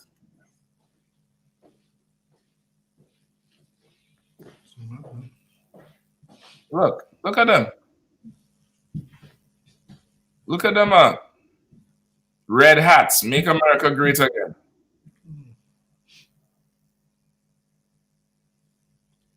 Confederate flag. Brother, like these people absolutely hate black people. And that one there, I'm getting the damn page back. This one here, he's in the Speaker of the House, Nancy Pelosi. He's in her office. With his feet cocked up. Cocked up and stole her mail. Stole her mail. They say the head of the Black Caucus down there, right? The Black Caucus, the representative for the Black Caucus down there, they say they went into his office and peed all over the place. Pissed everywhere. And this is because they absolutely hate black people. This is who that fool said had more morals than us. That's right. And was more unified than we are. This is who the tight pants ones say. I know where you're going with this. You're about to drop some real game on them, spit some game. You get me? Color one, concert. It's like if I can beg you to screenshot, it's like even in the UK, Piers Morgan, man, who's a known controversial racist, man. Even he. Hold that one. Let me just finish show you all some more stuff here. Now look at this. Look at this clip here. They got guns drawn on these devils. You see the sister down here? She ain't got no business there, and she know it. She turned her back and she's like, whatever. All these men here is Secret Service men with the Glock drawn, and they barricaded the door. That little cushion, that padded thing is a seat that they put up there because the mob is ready to come in. And they didn't fire a shot at. They didn't fire a shot. Hold on, there's more. See? Look at that. You see how quick they come off of that shot? Look at that. You looking at the terrorist right there and you ain't light him up? That's right. But the sister trying to drive away from you, but you hate her. This whole thing is because they hate black people. That's right. Trump in there because in their minds, black people and Hispanic came out and voted for Biden. That's why Trump lost. They want to somehow turn us around and blame us for all this thing.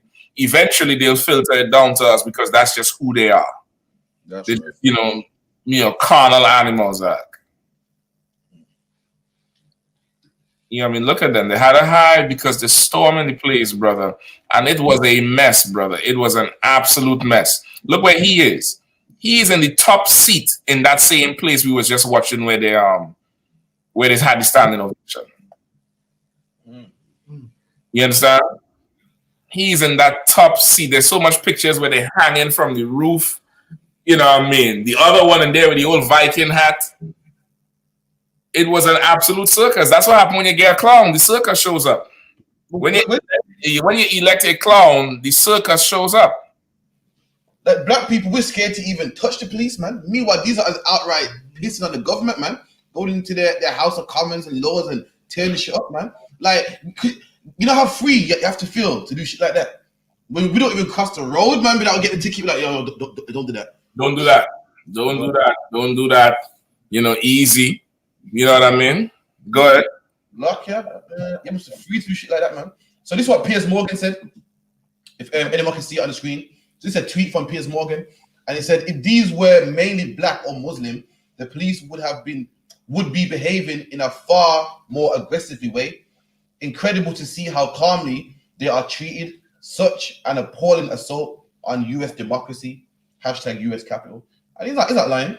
That's true, man. Like, even this racist man had to say, listen, not like it means anything to me, but even he knows that, listen, if this was black people. Actually, we had proof of that sister Miriam Kerry, man. They acted way different for when she hit the barricade, man. Just the barricade, and these devils went in to the building, man. And they acted The sister hit the barricade and, yo, listen, we're gonna make sure we know who this is. She could be a terrorist. We're gonna rinse her with bullets. We gotta get the helicopters out. We gotta chase her car. Meanwhile, white protesters can come down there and they can get in the office. They can get in the building. You know what? They can break the windows, man. They can attack the Secret Service guards, man. Right. You're dealing with, man. So yeah, it's absolutely ridiculous. And PS is right. PS is right. You know, it's. I mean, of course, DC's under panic with it now. The mayor have she invoked some security measures where she could call a curfew at any time. She could lock down the city at any time because, of course, they haven't left DC.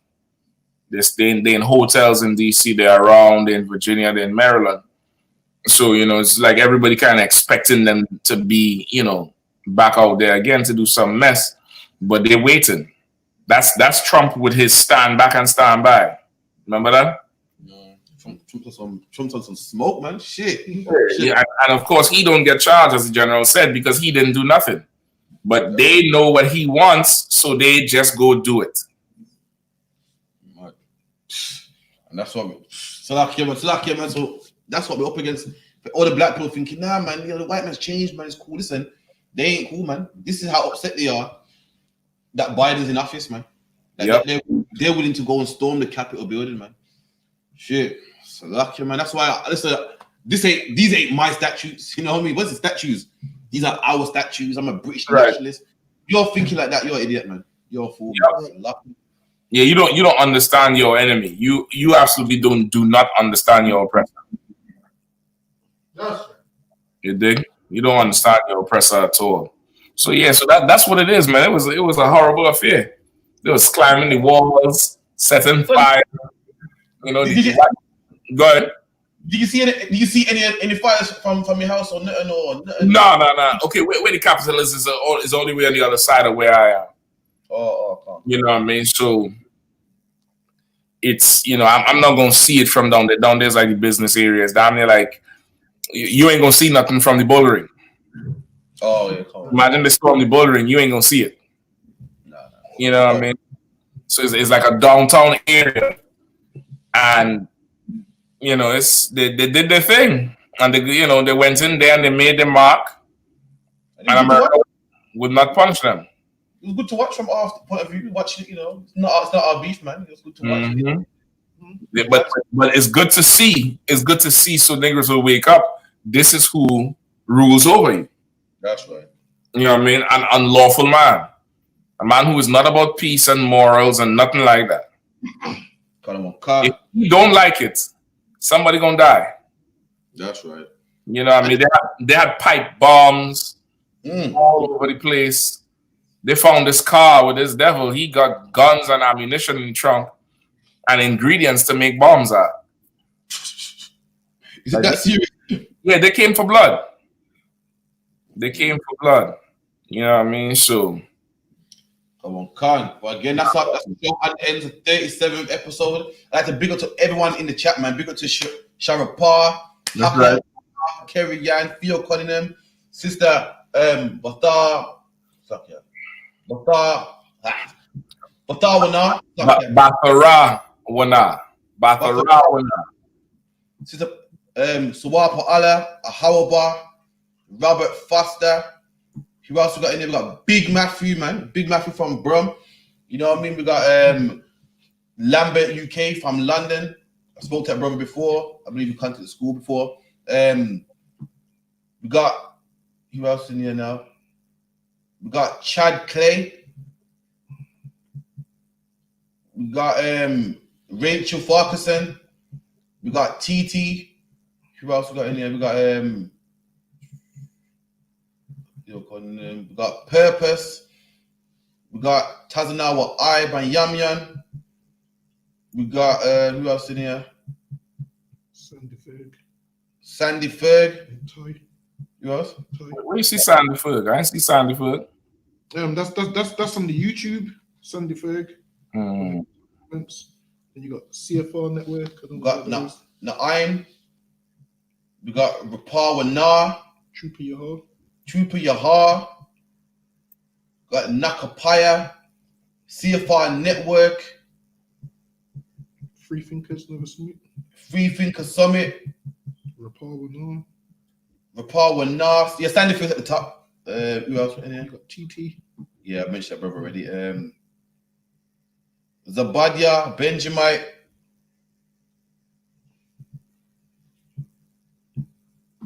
Yeah, man. Thank Kamala as well. I feel what Kamala is like. Yeah, man. Thank all the brothers, all the sisters for your support, man. You know what I mean?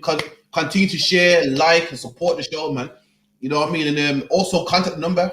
Any stories, anybody want to bring to be an online guest, just hit the number up, man. You know what I mean? So again, shalom and tawada for everyone in the chat, man. That's right. Don't forget Passover. What's coming true? Passover, make sure you get your bread right, man. We're gonna listen. You've never seen brotherhood in your life, man. Right. You've never seen the kingdom of heaven. Listen, Passover is a taste of the kingdom of heaven, man. Right. If you want to know how it feels, make sure you come to the Passover, man. You know what I mean? Contact the school's number. We'll put you in contact with Officer Dungabar. That's the man who's in charge of the travels and so forth. And we'll get it working, man. Also, too, let me put this out there one time. We're planning a huge trip to the UK. This is for everybody who listening, right? A huge trip to the UK. Anybody in America, anybody in the other islands, you know, in Caribbean, South America who want to go, Canada, you know what I mean? You'll reach out to either myself, Parasha, Karate, Dungabar, reach out to whoever, reach out to the sisters. If you're a sister, you know what I mean? Get involved, get your passports ready if you need help to figure out your passport situation, because we is going to the UK and we're going to take it by storm. Y'all see how we get down in Vegas. Y'all see how we get down in Atlanta. But listen, brother, we're gonna all be on the ends in that time. You know what I mean? Planning that trip right now. You know what I mean? The brothers over there, they're gonna be getting all the hotels and rooms and all kind of thing ready. They're gonna be working on that transport. I don't tell you, them Shiracos and them Vauxhalls ain't gonna work. All right. Yeah. I don't guess so. We gotta work on some Mercs and some Rollies and some Rangers. You got to say we worked it out last night. we worked out last night, so we already got the plan in motion. Yeah. The thing lucky. We got some infinities. We got some infinities, man. I'm trying to tell you, man. Yeah.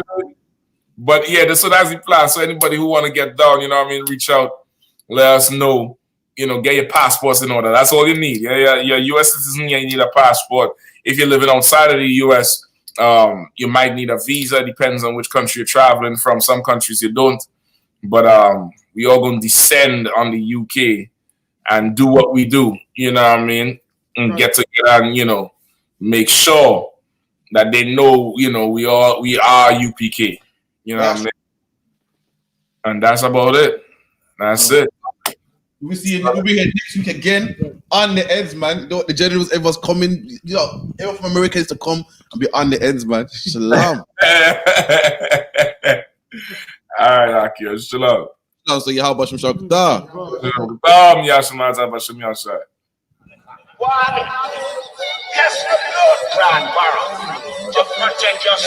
I'll be booking them like palace, buffing up my chalice. True, sir, I'm an addict. 24 caliber, don't make me have to grab it. Cabbage, niggas can't manage. That's another slapping. Niggas thinking that I'm famous, that I won't slap it. Nigga, I'm a ratted. Edmonton savage, yeah, you call this modern warfare. When we double tap it, clicking. You'll see some of those here. Burning through this jacket. The more comments you get, white from up. Not white from up, but the more.